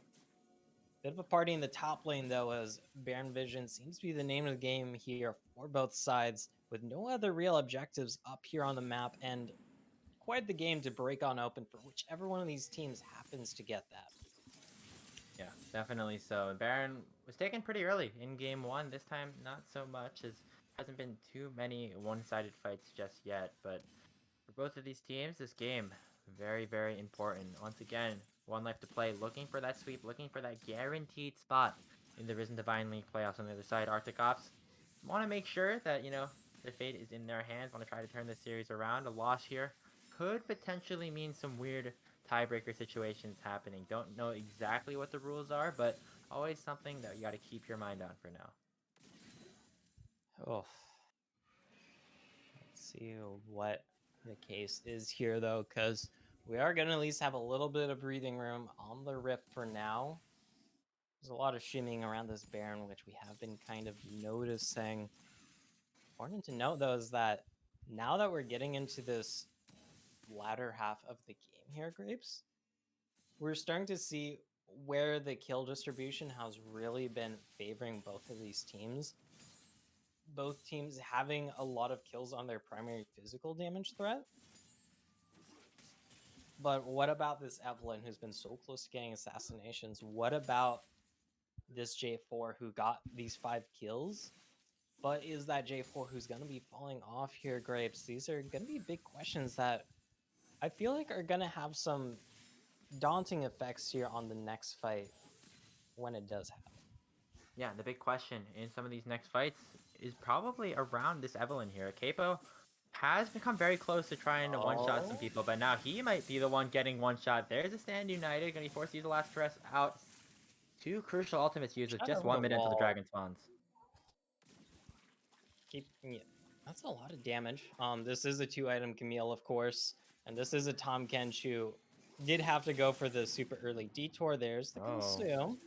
Gonna go down over into the tower. Swarm's forced to use that Hextech ultimatum, but the precision protocols are doing a whole lot of damage. There's the Abyssal Dive forward, and because Fox is coming, it means Swarms has to be on the run. Crucial thing, though, is with 4 members topside, for the side of 1Life2Play, that Dragon, that crucial Mountain Soul, is potentially left exposed on this red team side. And so with Evo running over there to the pit, might just be a free objective take. This would be big here for 1Life.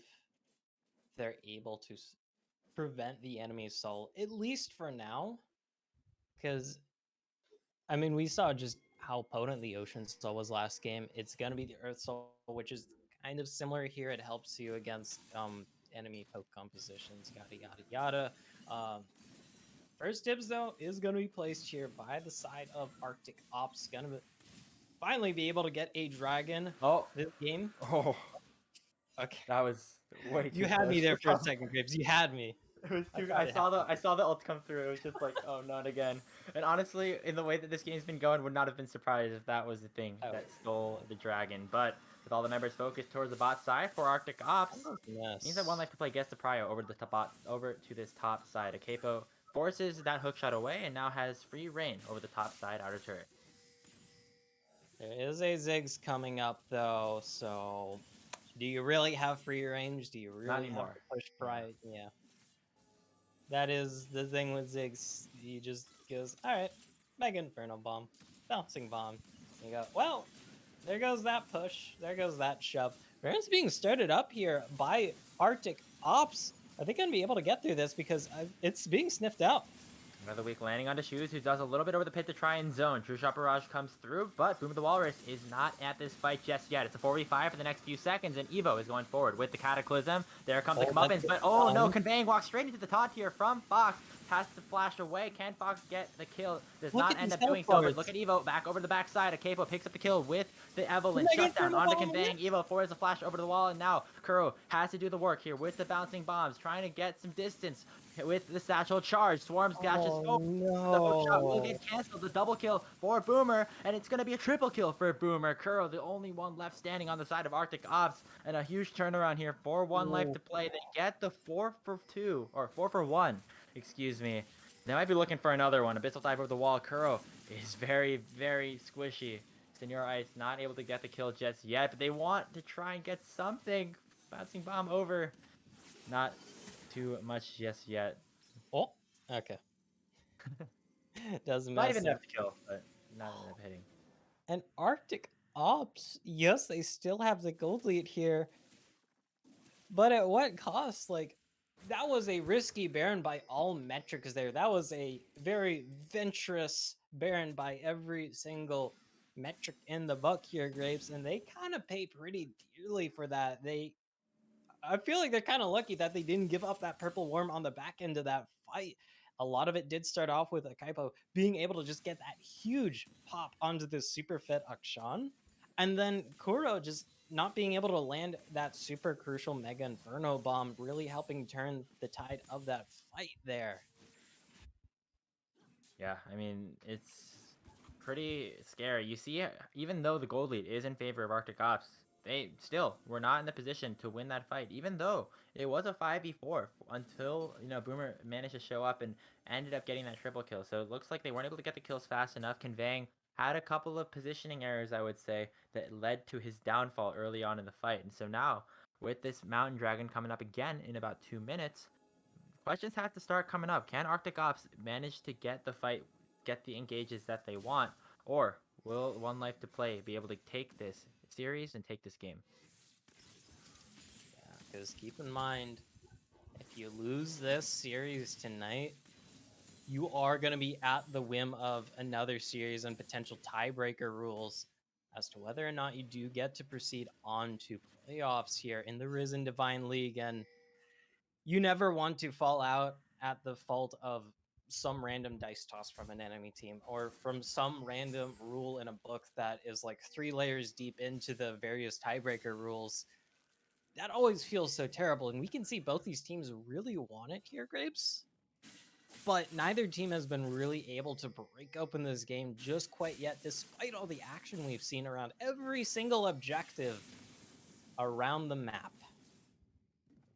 This Baron still just being teased over and over again by the side of Arctic Ops. They just want to maintain this prio for as long as possible, but might have to turn their attention to the other side of the map pretty soon because that Mountain Dragon coming up in about 45 seconds. Oh, little swing there from Conveying to try and bait out the Tongue Lash. Not going to do too much, but it might turn into a bit of a duel. Nobody on the side of 1Life2Play is there to help the Tom Kench, which means that both sides will just gracefully walk out and focus on the objective at hand. Yeah, it's a 0-3 Tom Kench, but it's a 0-3 Tom Kench with a bunch of health and a bunch of armor, and you happen to be an Akshan not exactly with any armor pen quite yet. 15 seconds until this dragon does spawn, potentially the last one before we go into the Elder Dragon stage here, Grapes, and we see there's the Hex Flash. Both these teams want it, and both those spells nearly connecting with some key members to start off a fight. But here I am just gassing you up for a fight that hasn't started quite yet, but here, I'll hand it off to you now.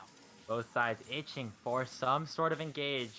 The Mountain Dragon has spawned. Remember, 1Life2Play is the one that has Soul Point. Mega Inferno Bomb doing a decent amount of damage. Hook shot forward from Swarms will get taken back by the Scout of the Week. Evo looking forward, going for the Cataclysm. Will land it onto 2, but it looks like they escape just fine. Evo with the shielding will be able to get out with his life, and now Senor Ice and the rest of 1Life2Play are looking for something. Health bars are low on both sides right now. The poke from both these champions are going to be super key. Neural Network taking low, and 2-man Scout of the Week by him. There's the Stand United onto a capo. Can they get another steal? Fox has his movement speed. Looking for the taunt. Will get canceled by the satchel. Shu's going to be the sacrificial lamb, but they end up taking down Boomer on the other side. Neural Network is dangerously low as well, and Conveying picks it up. Double kill for the Akshan. And now the lands onto Senora Ice as well. It's 4 dead for the side of 1Life2Play, and it might just be 5. It was so close for so long. The health bars just ticking right below 0. But Senora Ice might be the final nail in the coffin here for 1Life2Play. The ace will come through, and Arctic Ops win the fight. Oh, and just goes so decidingly in the favor of Arctic Ops there. They're able to start off the fight with a bunch of poke-ons in the backline, with the comeuppance, with the Mega Inferno Bomb. You force out that super major execution in that last caress from Akaipo here very early on, and it allows this backline to stay alive, conveying the absolute mad light here, Grapes. Surviving on a sliver of HP, I don't know how else to describe it. Even with all that said here, it is a fairly even game with Arctic Ops still in the lead here. But I think we're going to have to just get ready for the long haul here. Yeah, I mean, we've already been here for 35 minutes, Go Farino. Even more if you account for some of the pauses that happened before. So it's definitely a very, very long game too, and it looks like it might be going on for just a bit longer. Oh, Rest of here. One Life to Play looking. Choose the movement speed from that Rift Scuttler. Going to be crucial for now. Blast Cone away. Support gets out scot-free, but Baron Vision will get taken out here. Now that Purple Worm will be the main objective to focus on for both of these teams for the next few minutes, as neither of them want to give away this extra pushing power and these extra stats. Don't forget, though, that you don't want to be stuck in a Baron pit taking poke from either one of these teams. I know we've been highlighting the Ziggs poke here. Never mind. That's a lot of damage. There's a hook shot, baby. Oh, yeah. Swarm's going in forward, but Akaipo will get the assassination onto Shoes. Last caress out, and there's the revive by Conveying. Swarms will fall in return. It's a 4v4 because of the revive. Shoes is making its way back from the base, and now Fox going for the aggressive taunt. Has the flash available, not going to go forward just yet. 4 members strong on the side of 1Life to Play. Satchel out, now Conveying going forward with that. And it looks like right now, Stand United has been issued onto Boomer.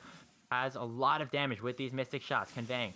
Still hiding behind the wall. There's the Cataclysm. Lands onto 2, and Neural Network is in a whole lot of trouble. Kuro will take him down. Come up and landing onto Fox as well. Pops the Redemption. A lot of healing coming through, but Conveying has the damage. Senor Ice looking to try and just tank up for his team. Boomer still sitting at about half HP. Will be forced to Arcane Shift away. True Shot Barrage will not get to the target, but now it looks like Conveying has been eaten up by the Devourer. Will almost die, but the healing is a lot. They take him down. They get the revives. 2 more are up for Arctic Ops. They take down the Akshan finally, but Senor Ice once again is the only one there. Fox looking for something as well. Hook shot again from Swarms. I've been talking for so long, but so have these teams. Swarms gets another kill. Akaipo looking for something again, who has come back from the respawn timer. Get the hook shot in. Swarms is trying to just get some damage, try to feel for his team, but they end up getting the kill onto Kuro as well. Evo coming back as well. Here's the hook shot. They finally will get the kill after all is said and done. I think it was about 15 and a half kills on this fight, but it's the ace coming through for Arctic Ops. I think both these teams got an ace technically if you really want to look at it, but there was 3 Akshan revives in the course of that extended fight here, Grapes, and at the end of the day, no one's able to take the Purple Worm. No one's able to crack open the base here. And we're just still in it, baby. Like, yeah, no Baron taken, no base taken, no towers taken. They're just same spot after all that. I mean, nothing really came up from that. So yeah, we're 2 hours into best of 3, by the way. Yeah, exactly. Oh my goodness. It's a long haul. It's a long haul. But we're in it. You know, we're in it. We're having fun. We're having a good time. It's very hot in my room. I'm just gonna say that. I don't have a fan running. So 1 minute and 20 seconds until that Mountain Dragon spawns once again, and that's when I think we'll probably be seeing another fight. Arctic Ops look really good in a lot of the fights. They just have not looked good enough to make that crucial play, make that next move, take that next step to try and end this game and force a decider. Yeah, because even with those super major revives from this Akshan, you do still have to walk all the way from base back to the center of the map, since usually it's around Dragon, usually it's around mid lane, usually it's around Baron. And that is definitely a long walk, even with the home guards. But it is handy for the map tempo, as we saw in the last fight. And once again, we have Pit Prio for the side of Arctic Ops. They have a bit of a death brush set up. Kaipo might be in danger, does have this superstar flank potentially. There's the Mega Inferno Bomb. It's going to miss, but you can feel the love in the air here, and look for the Evelyn flank because this could be big. Oh, really good scout of the week, but it's not going to matter. Flash forward for now. Come up and Stand United. Only hit the Stand United shield. Fox going to get the taunt here onto Swarms. Bores the hook shot, going to go right back in onto the Shen. The Cataclysm now. The Syndra has no flash and might end up falling here. Fox trying to stay alive, but not doing a good Spotted job out. against Oh, no. Swarms. Neural Network goes down, and so Oh, does no. a Kaipo. Last caress out. We'll get one in return, but not before falling onto the backside. Conveying now trying to find something here with the invisibility. They do end up taking down the Jarvan onto the other side. Conveying, looking for something. There's a redemption coming through from the dead body of Fox. Kuro hitting the bombs out. Shoes looking for the Zenith Blade. Boomer doing the damage and still has a lot of HP to work with. Going to end up just going back to base, but now it's 3 members strong here for Arctic Ops. They finally crack the inhibitor turret, and Conveying is looking for more. Boomer forced to get out. Can he get out? Gets away from the Mega Inferno bomb, but Senor Ice might not be so lucky. Has the shield pop, but not going to be alive for much longer. Only Boomer is alive, and the inhibitor goes down. 40 minutes into the game, the base is finally cracked by one of these teams, and quite possibly one of the most unexpected ways possible. Nobody even grabbed the dragon since all the fighting happened in the mid lane and just took so long. We went all around the map, around the world in 80 days. Hell, around the map in one team fight here. And now Mountain Dragon is the call. That's a good pick here. This is a Leona, though. Oh, Shoes pretty tanky, though. They're going to dash forward onto Neural Network and take him down. Conveying gets the final hit, and now the teleports are coming forward from Swarms. Does have that Hextech ultimatum. Who will he land it on? It's going to be Fox. Hold pretty tanky from the Shen, but Kuro with the magic damage will take him down. Akrepo looking for something. Last caress, not able to get a final hit. Mega Inferno Bomb nearly one-shots the Evelyn, and there comes the come up. And it's going to be the Leandry's Burn instead to take it down. Conveying, looking for something, looking for the kills under the fountain. Boomer trying to do some damage with Mystic Shots, ends up taking down the Akshan. Kuro trying to stay alive, but he flashes forward again. Gets the kill and actually saves the game for his team. Boomer the Walrus on the Ezreal, the late game champion, is able to stay alive, get the double kill, and prevent the Nexus from falling. Oh, wait, there's the consume. Yeah, Swarms taking a decent amount of damage, but Senor Ice is very tanky. Tom Kench does have the shield, trying to buy some time for Boomer to come back up. Neural Network has to teleport in about 3 seconds. Flag and drag forward. Swarms will pick up the kill onto Senor Ice. Dragon is still alive. Boomer still at full HP. Teleport onto Neural Network. The Dragon is still up. They're going to take down the Rift Scuttler first and make their way over to the objective. Barrage is up. Are we going to see another steal this game? Here it comes. A little bit too early. You know what's really funny, though? We haven't seen Baron taken a single time this game. Yeah. It's just been it's been like, the fights have been too close for either side to merely make the decision that, hey, it's safe to go for Baron, you know? So it's just, that's how close this game really has been. We've been like so tense for so long over Reno, and the Nexuses are still alive on both sides. Yeah, take a deep breath, untense your shoulders. I forget what else the physical therapists say. Kind of just goes to show how neck and neck and how bloodthirsty this game has been. But because it's not every day you make it to over the 40-minute mark in a game of League of Legends, but you can probably count on a single hand how many times it's been over 40 minutes without a Baron. But this Baron is melting. It's gonna have to be hero play. There is a flash. He gets it. He gets the Baron. He will fall in return, but that is such a huge play for the jungler of 1Life2Play, stealing away that Baron Nashor, delaying the potential push for the side of Arctic Ops. But they are still in a 5v4 for the next 50 seconds. Can they make a play? It is going to be that 5 versus 4. You're going to have that Mega Inferno Bomb up here in just a jiffy. Are they going to be able to end the game here with these double supers, even if it is against Baroned up minions? That's a huge scatter of the week, though. And it clears the wave, too. Ziggs. Thankfully, though, if you happen to be Kuro, you don't have to be too close to the enemy team to just be pressing that Q button over and over. But with how long this is taking, never mind. There's the True Shot Barrage. It's a 1-for-1 with a stolen Baron. If we take all things into consideration, without Dragon on the board, it is an overall dub here for the side of 1Life. We are still chugging in this game here, Grapes. Nearly 45 whole minutes in. What a game. Boomer, once again, saving the game.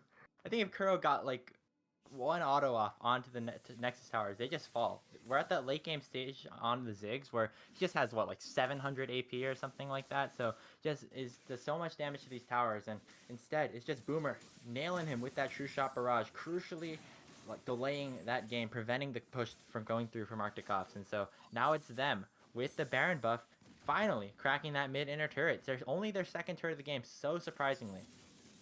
Yeah.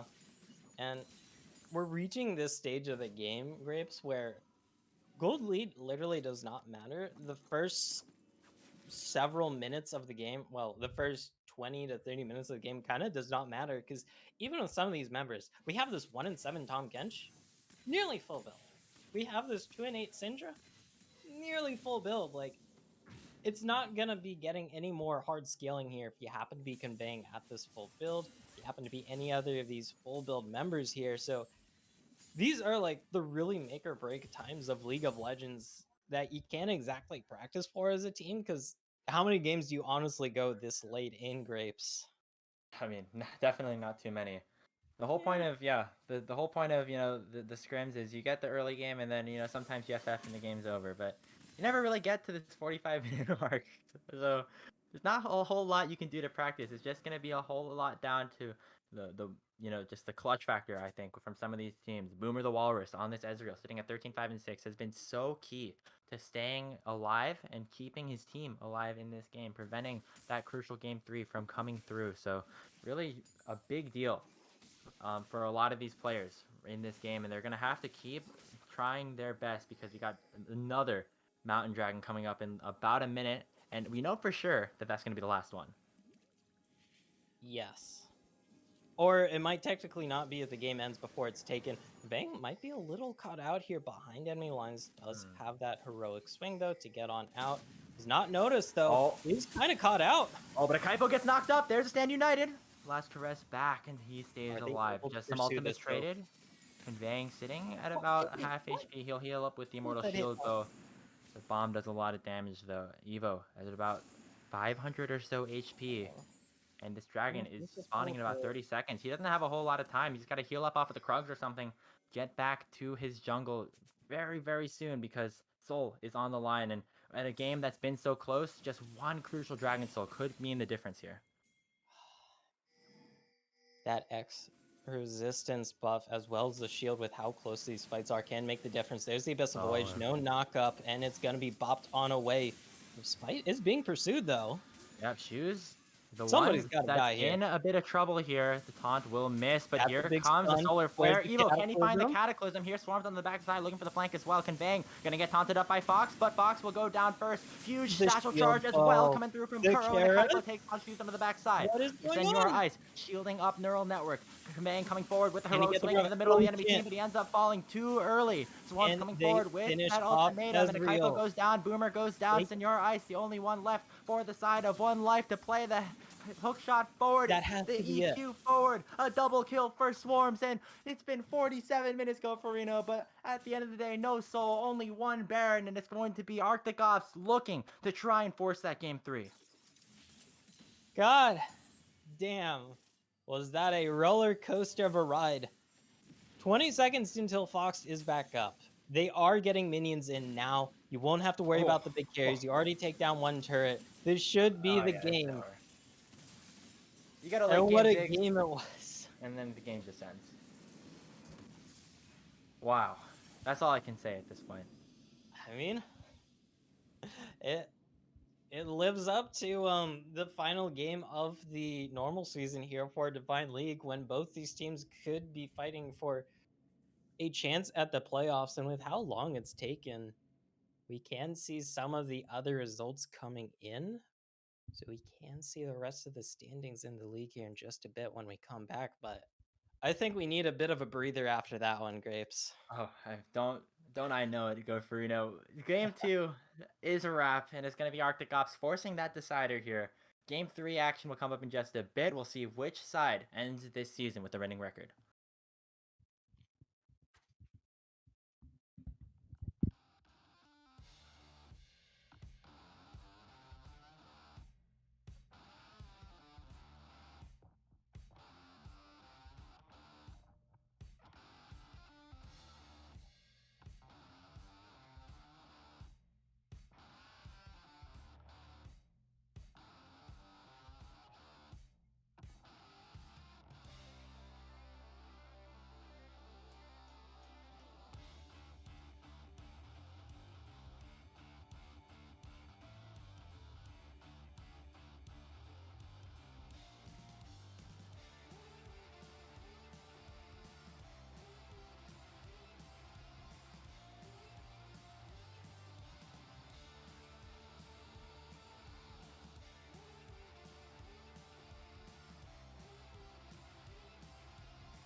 Draft started. We can just get in.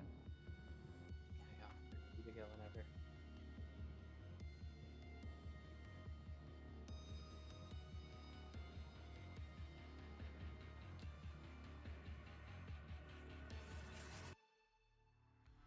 Welcome back, everybody, and we're here for the final time today.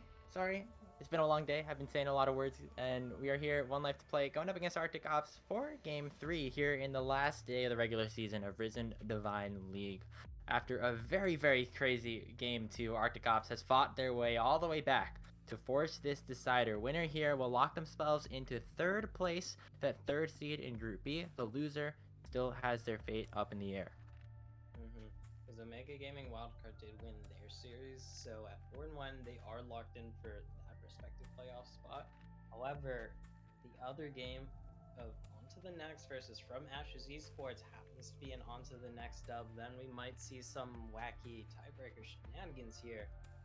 But a lot of familiar faces here on the ban list, including some power picks we did see. I wonder what the first pick is gonna be here, because Nocturne. Okay, that's a new one.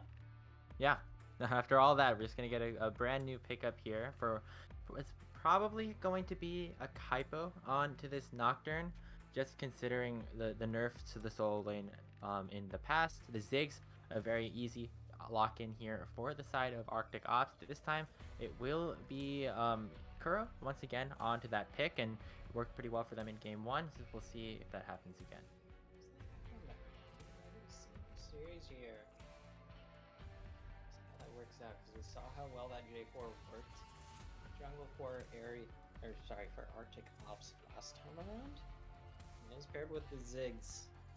Of course, the Nocturne is great at picking off very immobile champions. Like the Ziggs here, Grapes. See what else comes with it. The Zyve and Albert, are we gonna see that patented lovers duo? Yeah, yes. we are. Oh. Very strong bot lane combo. So instead of going for that Ezreal and the Shen, the stay safe against the Ziggs choice in the bottom lane for 1Life2Play, it's going to be the Zyra Khan. They're just going to try and play a more aggressive bot lane here with that synergy that the lovers have set up for themselves. So up against this Ziggs, who is a pretty safe champion, going to add some extra survivability here with this Thresh as well. It's an interesting bot lane duo, to say the least, as we head into the second ban phase. The Thresh is a very strong, counter to the Recon, as your Flay is very easy to just stop the Recon, dash on in with that entrance, and you do have that Lantern safety like you did mention. Still though, aside from the Ziggs, we have all new faces across the entire Rift here, Grapes, and if the last two games are anything to go off of, we're in for a hell of a treat here, as solo laners happen to be the name of the game here on the ban list. Arctic Ops wants to lock in here. They're going to have to show at least one of their solo laners. Yep, my guess is you lock into top lane here for Swarms. Just give Conveying that final pickup, and whoa! Okay. Tryndamere being locked in. Now this could be a flex pick. Could go top, could go mid. Wait, I see a Lee Klein chat. Okay, that is actually a Tryndamere pick. Just whenever I see something wacky locked in Pro Draft, and then I see the League Client icon start flashing, I'm like, what is it really? But it's going to be the potential Tryndamere versus Horn matchup. We have been seeing more Tryndamere mid recently, like you did point out, and it looks like it's going to be the Seraphine mid. So Tryndamere is going to really cut through that Seraphine. Horn, though, or 1Life, gonna give them that extra scaling factor as well as just the beefiness they really want. Okay, new look? Yeah, definitely. Mundo for Swarms. Now this is a champion that Swarms had played previously. I believe he played it last week on the side of Arctic Ops when they went up against From Ashes. They ended up losing that series, but the Mundo tank play here from Swarms definitely looked pretty strong. Conveying on this Tryndamere mid, though, is definitely an interesting pick. Conveying has been a player who has been really fond of a lot of these, assassins, melee champions, things like the Silas, the Graves, the Cassidon, which have hit the ban table all pretty frequently. So getting another player like this, and the Tryndamere are going to get up into the face of 1Life2Play, try to get a whole lot of damage, a whole lot of crits in. It does mean, though, that Arctic Ops, they do have the triple melee, very short range composition here, Graves. So they want to get in the face of 1Life here ASAP, because running through the gauntlet of that Zaya just chipping away at you, that Seraphine mid lane chipping away at you, is gonna hurt quite a bit here if you're not able to get onto them ASAP. See if they're able to make it onto the back line in time here, as we do get into the client draft.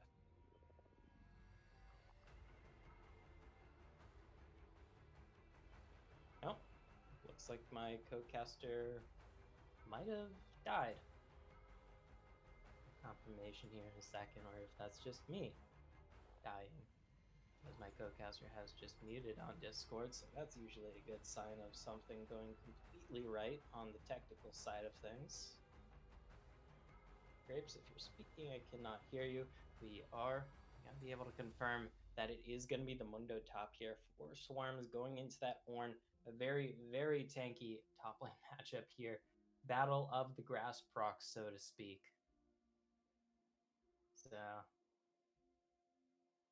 it's going to be beefy top lane for the first time, I believe. It's going to be somewhat calm when it comes to the pure 1v1 trading. Hello, Grapes, are you there? Nope. All right. See though, because we do have the Hecarim and Nocturne, 2 champions in the jungle that really want to hit that level 6. Hecarim can make stuff happen earlier than the Nocturne though, if they're able to get a good flank off with that devastating charge.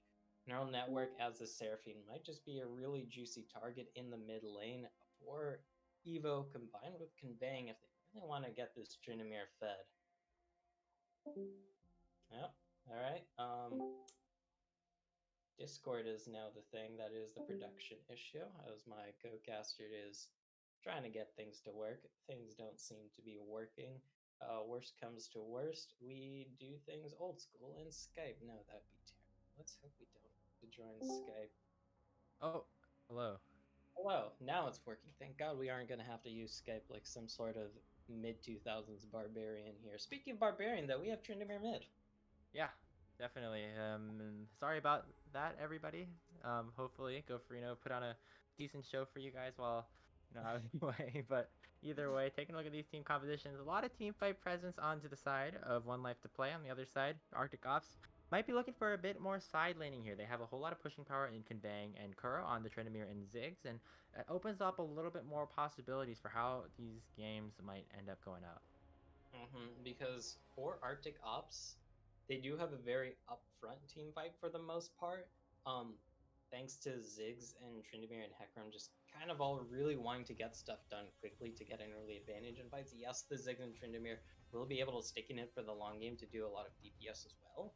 But when you're comparing that to a Zaya backed up by double enchanters, that is going to be a tough thing to go up against when you're talking about just pure raw DPS. And side lane might be the name of the game here for Arctic Ops. Yeah, definitely so. And the team fight presence from the rest of the team is okay. Hecarim, Mundo, Ziggs, all capable of doing a whole lot of damage. The Thresh as well, just having a whole lot of peel power, whole lot of engage potential. Tryndamere can team fight decently well, but I believe that he works much better into that side lane. So I'm interested to see if Arctic Ops playstyle changes at all as we head into this game 3. And it would be interesting to see that because both these teams have gone heavy team fighting for the first 2 games. And this time it's going to be Conveying and the rest of his team taking a little bit of a step in the opposite direction. Once again here for the 3rd time of the day, very wildly different team comps here coming up from both sides. Let's see, because that was definitely a very long haul game in game number 2. For it to all just end maybe considered a little anticlimactically, but it is kind of hard to live up to just the amount of action and excitement that had happened up until that roughly 48-minute mark here. And let's see what sort of effect that might have here on this pivotal game number 3 here of the last week of Risen Divine. Definitely 1Life2Play, Arctic Ops, both fighting for that 3rd seed here in the Risen Divine League. We're going to take a short break, but we'll be on the Rift for the final time in this regular season after this.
Hello.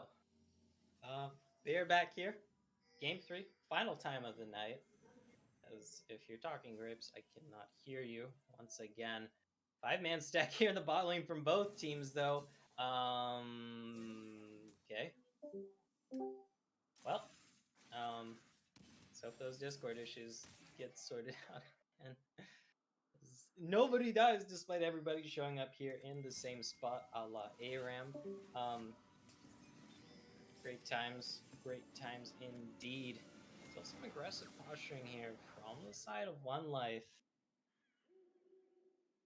We're trying to sort out Grape's Discord here.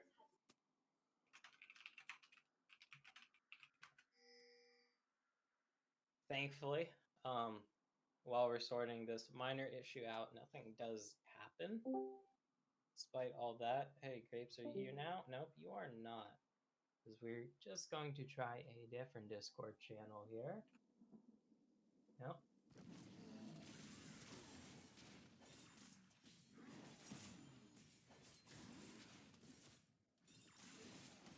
Okay, we are trying a different channel. Still do not hear Grapes. Great, it seems like Discord is bugging out.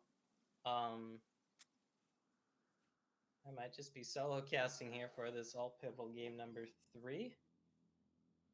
Granted, there might be some sort of weird workaround. Who knows? It's a weird and wacky world. Maybe the super long game time took a toll on the connection for Discord. They thought there's some sort of Bitcoin mining operation going on Grape's PC. Who knows? Who knows indeed. Everybody is shaping up here for these level 2 spikes in all of these lanes. Keep an eye on the bot lane because Lovers Duo always known for they have a very strong level 1 if they're both able to get their maximum value out of their respective W abilities.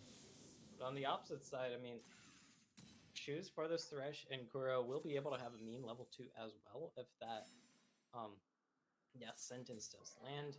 No Ignite means the kill threat here of the Ziggs Thresh bot lane not going to be as high in the early game. Will take a little bit more work to get the pickle. Let's see what the case is here, though. Oh, Lord. Let me just move my mic a little. It's a good knock-up. It is blocked, though. Thanks to the Mundo passive. There's a grand entrance combined with the feather call. Great ignite, gonna force out that early flash from Shoes here.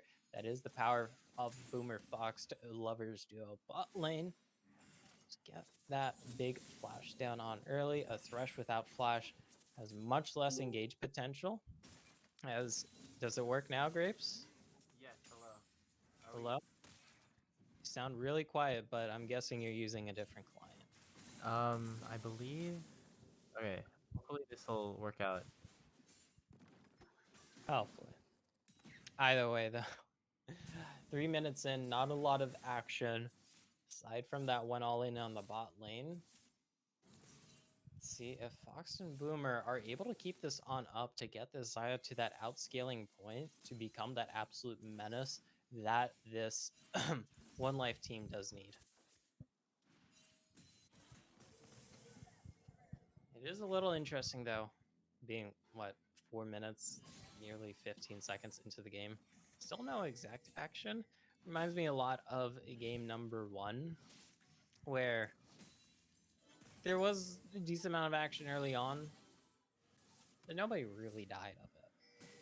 Yeah, definitely agree with that one. 4 minutes and 32 seconds into this game, I believe, as, not too much happening just yet, but Evo going for a bit of an aggressive gank inside of a Kaipo's jungle. Swarms is here as well. Lots of members of Arctic Ops are here. Senor Ice going to dash forward with the Searing Charge. Get the final auto in just a little bit. Going to be first blood secured for the side of Senor Ice, and Conveying will get one back. Swarms picks the one up with a final hit. Now Shoes on the run for just a little bit longer. A Kaipo getting hit up with the crits. Conveying trying to get the fear down, but he will get another kill for himself. And just a very good play coming out of the side of Arctic Ops to start this off. They get the successful invade.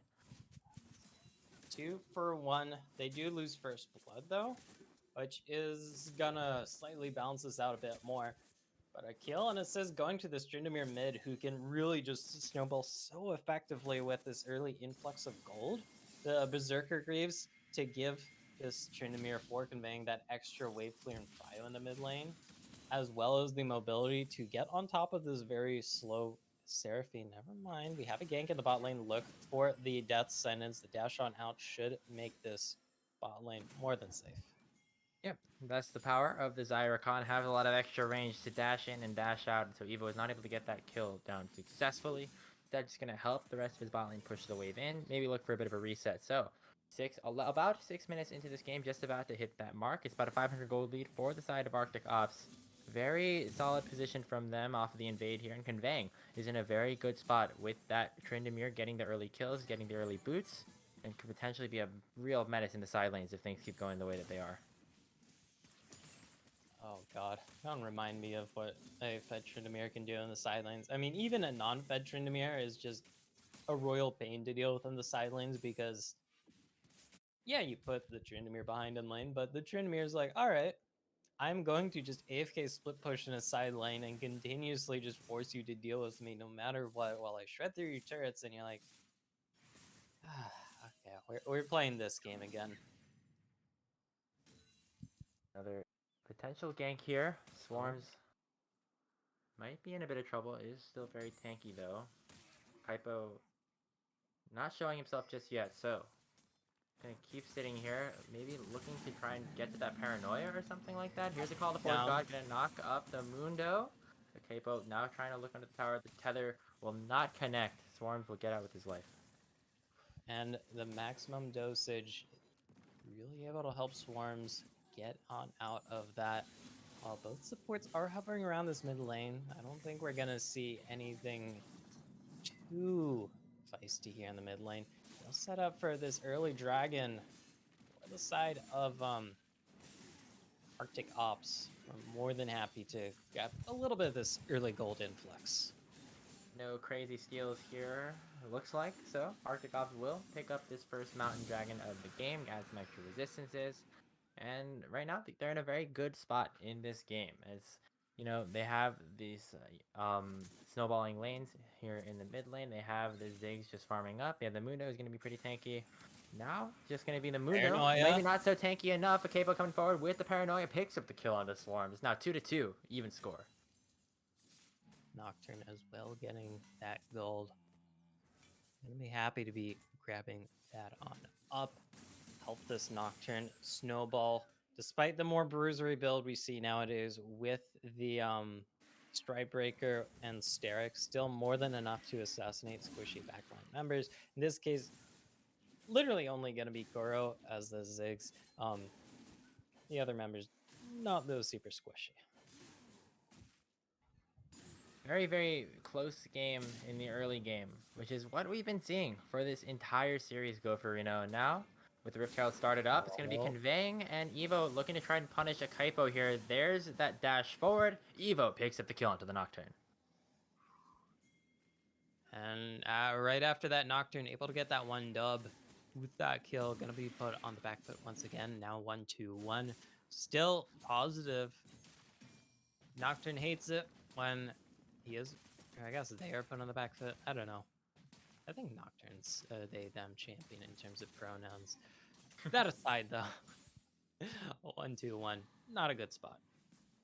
Yeah, actually is going for that lethality build. So, you're talking a bit about the Stridebreaker earlier on. Doesn't look like he's going to be opting for there. Going to be opting for that. Can instead be most likely that Duskblade. Have seen some things like Prowler's Claw, Nocturne here and there. So, not the thing that we've seen most often here, but still will be an interesting thing to look at here as Evo will place down this Rift Herald on the top side very, very early on.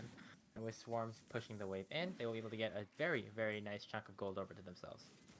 And speaking of the Nocturne build, it kind of interests me because if Nocturne is, well, since Nocturne's going lethality this game, I've figured, oh, never mind that. There's the Paranoia. There should be a kill. Let's see if the lethality does any good work here. There's the grand entrance forward. Kuro tipped to below 100 HP. The ignite is going down onto him, and it's going to be Fox picking up the kill. Conveying going forward, has the undying range. The Nocturne mode to fall first, and Fox now going to get flashed over into Conveying. Piece of a double kill. Going to use that spin to get out. Neural Network and Boomer are still here onto the backside. Shoes chasing them away. Evo is coming back from base. Not going to be able to get in there anytime soon. Hook will go wide. Means no more kills going over, but a nice turnaround there from Conveying and the rest of Arctic Ops. And it costs so much to get that one kill onto Koro there with how far back they were. And now this Tryndamere 3-0-2. I mean, we're talking about how 1-0-1 was kind of accelerated for Tryndamere. Yeah. Well, this is even more accelerated. Need for speed. There's the teleport. Will it be enough, though?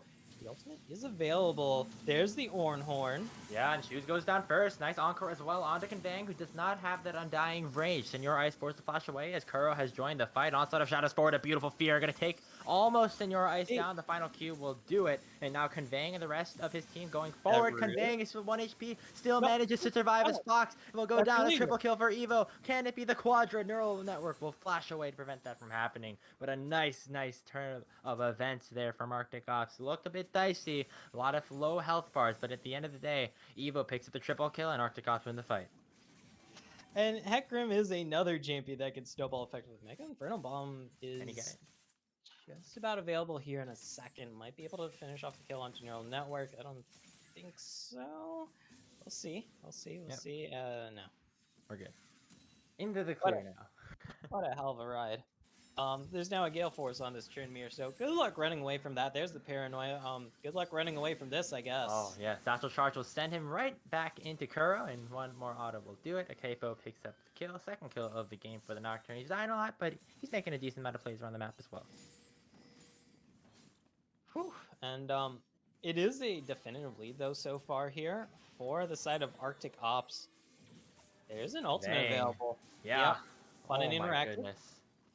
Gale Force wasn't even used, honestly. He just spun forward, hit him a couple times over the head, and Neural Network dies. And that's 4 kills now on to Conveying.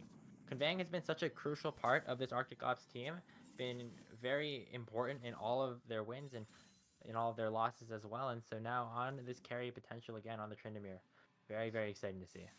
It's gonna really have to be on Conveying to turbo carry this game because yes, Evo has snowballed as well, but the Heckrim does fall off a bit late game since you kind of want to spec into both damage for threat, but you also want to spec into a bit of tankiness. And when you dip into both, you can't do either perfectly well. Still more than serviceable, and with this second dragon being picked up here to get that early lead, never mind, we have a Kaipo in this top lane, and there's no passive available for Swarms. Is it enough though? Storms does have the ulti, will probably proc it right about now. The Call of the Forge God will get flashed away from, but Akapo is still looking, has the damage coming forward with the Conqueror. Neural Network making it a 3 versus 1, but Swarms is still healing up with that maximum dosage. Can he get out? Lands the Q again from a Kaipo. Neural Network trying to do anything to try and take down the Mundo. He's still alive, and it's going to be the ultimate use. The Encore plus the Nocturne Q will secure the kill. It was a long time coming, but Swarms finally dies. X Flash. Oh, wow. What?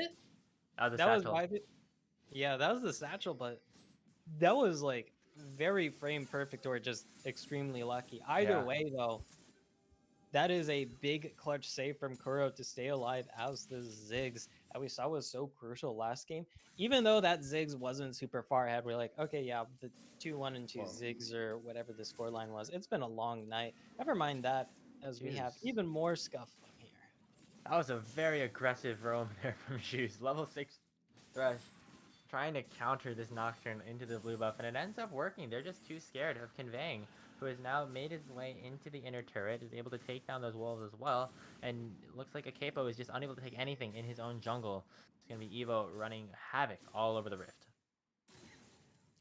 Yeah, that is the luxury. I mean, there's 8 kills between this mid-jungle duo for Arctic Ops. You're going to have your way in a 2v2 or 3v3. There's no question about it. Bar some weird divine act of God to stop that. Look for the hook. Good spell shield.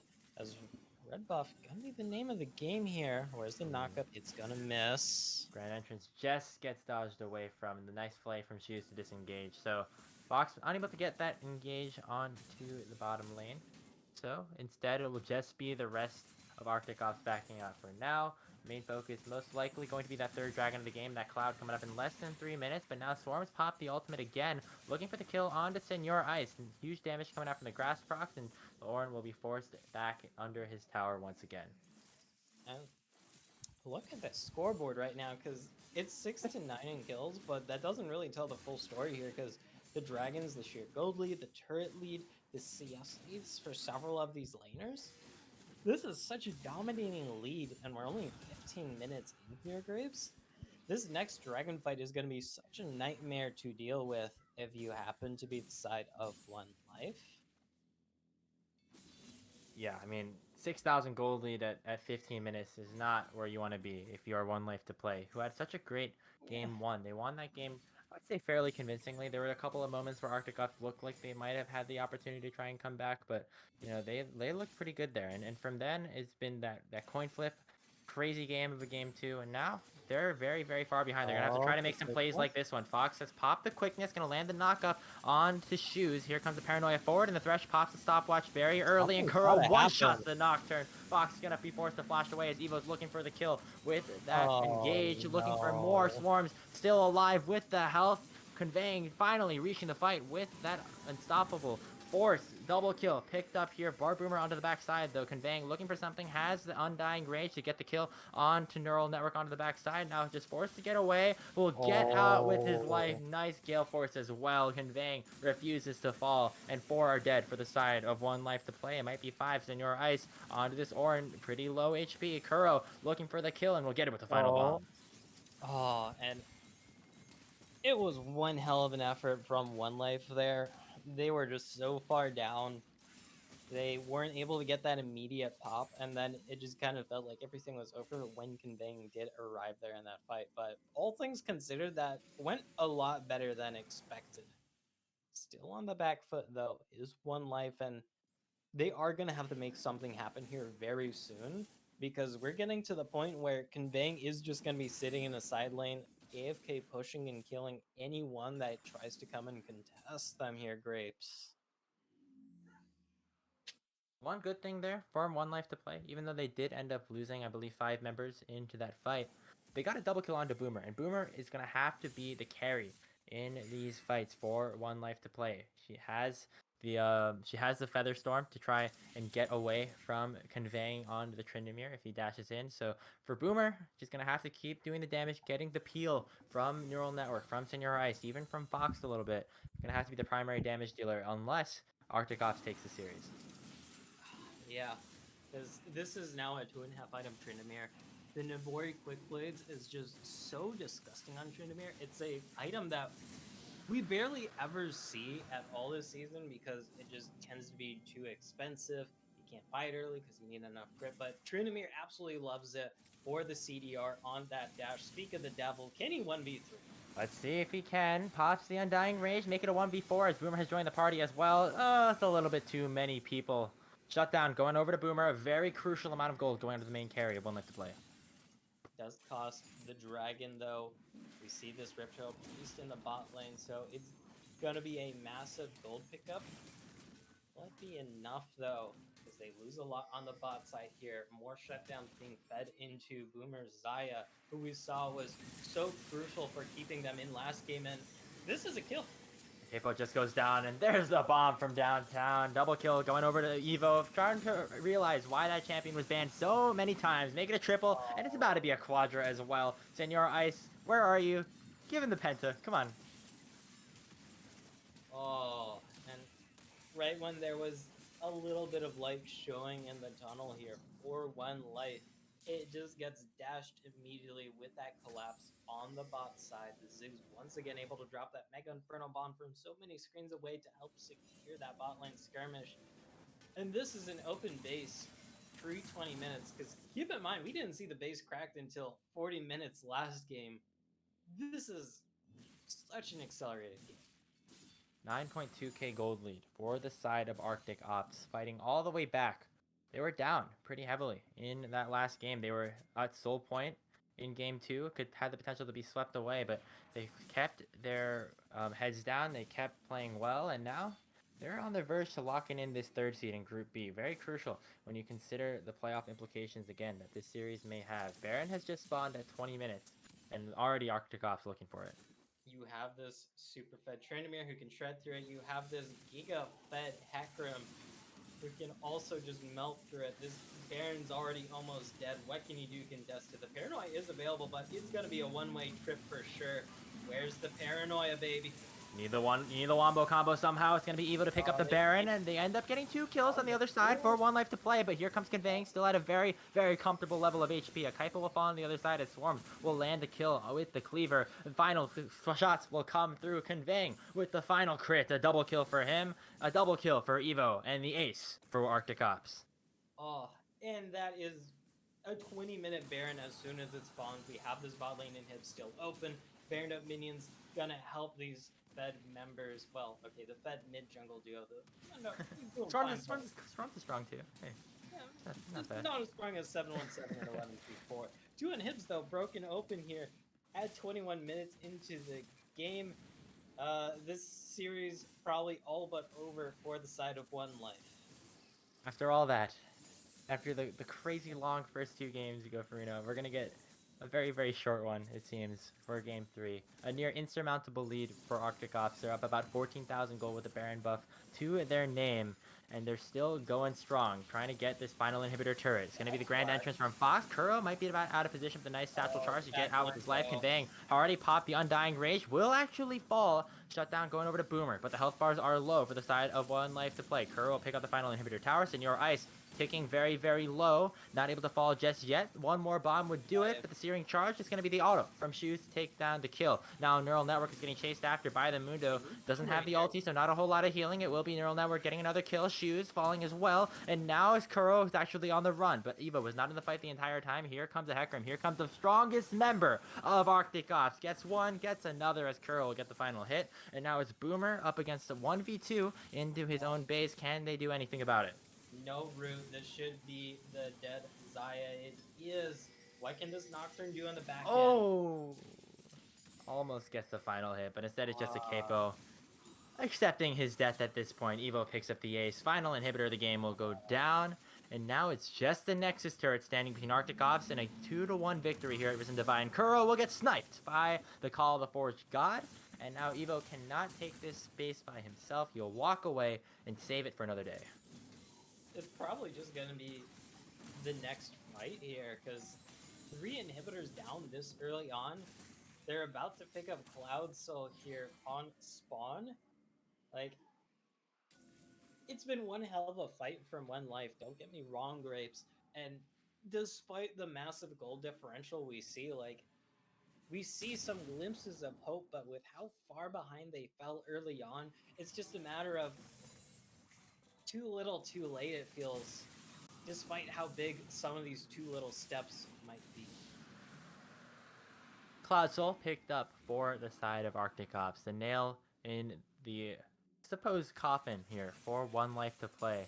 When you add this Cloud Soul onto Swarms, onto Evo, onto Conveying, just getting even more movement speed once those ultimates get cast. Going to be so hard for anybody on 1Life to play to kite out safely. Boomer, even with that 6 kills, going to be in a bit of trouble here. Now Swarm's caught in 1v3, going to pop the ultimate, doing a whole lot of healing here. Just fighting basically 1v4 because nobody's able to really do anything about it, because the rest of the members will come in and try to end the game. It's the chug jug. It's just a matter of inevitability because we have double seekers coming on in. Nothing much you can really do about that. These turrets are going to get absolutely decimated. Something has to happen here. Where's the Hail Mary? There it is. Here it goes. Fox going forward, and so is a capo, but he will get taken down instantly. Evo will get the last hit onto Boomer the Walrus for the last time. Fox gets the double knockup. Conveying has the Undying Rage, still alive at about 1 HP. 7-2 and 7 on the Trindamere, and 2-1 in favor of Arctic Ops. They take the series and take a spot in the Risen Divine League playoffs. Man, oh man. We were in it for the long haul, and then the final game of the night here, an absolute stomp after those first bits of the game here, Grapes.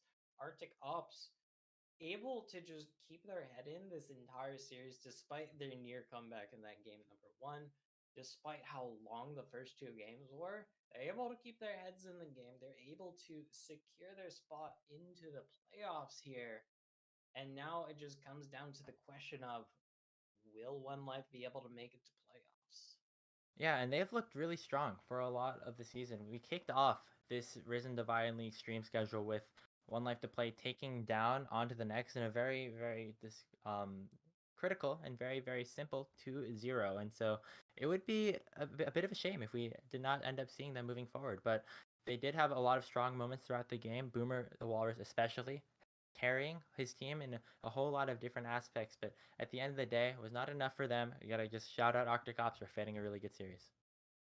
One hell of a series, as everybody does come together in the power of friendship for both sides. However, though, sometimes friendship is a little bit more potent when you have a 15-2-6 hack. That being said, though, I think we're gonna have to call it a night here, Grapes. I don't know. Where are you feeling? Yeah, I mean, I'm feeling a bit tired. It's been a long day here for us here at Risen, but it's all in good fun. We got some really great League of Legends games, a couple of really close ones, a lot of really hype team fights coming through. We got Akshan coming in fighting basically 2 team fights in one. So at the end of the day, I'm pretty happy. Gofrina, thank you for coming along with me as well. And we'd like to thank everybody for sticking around with us as we have made it through the regular season here of Divine League. We're going to come back next week with the playoffs, but until then, we'll see you later. Have a great night.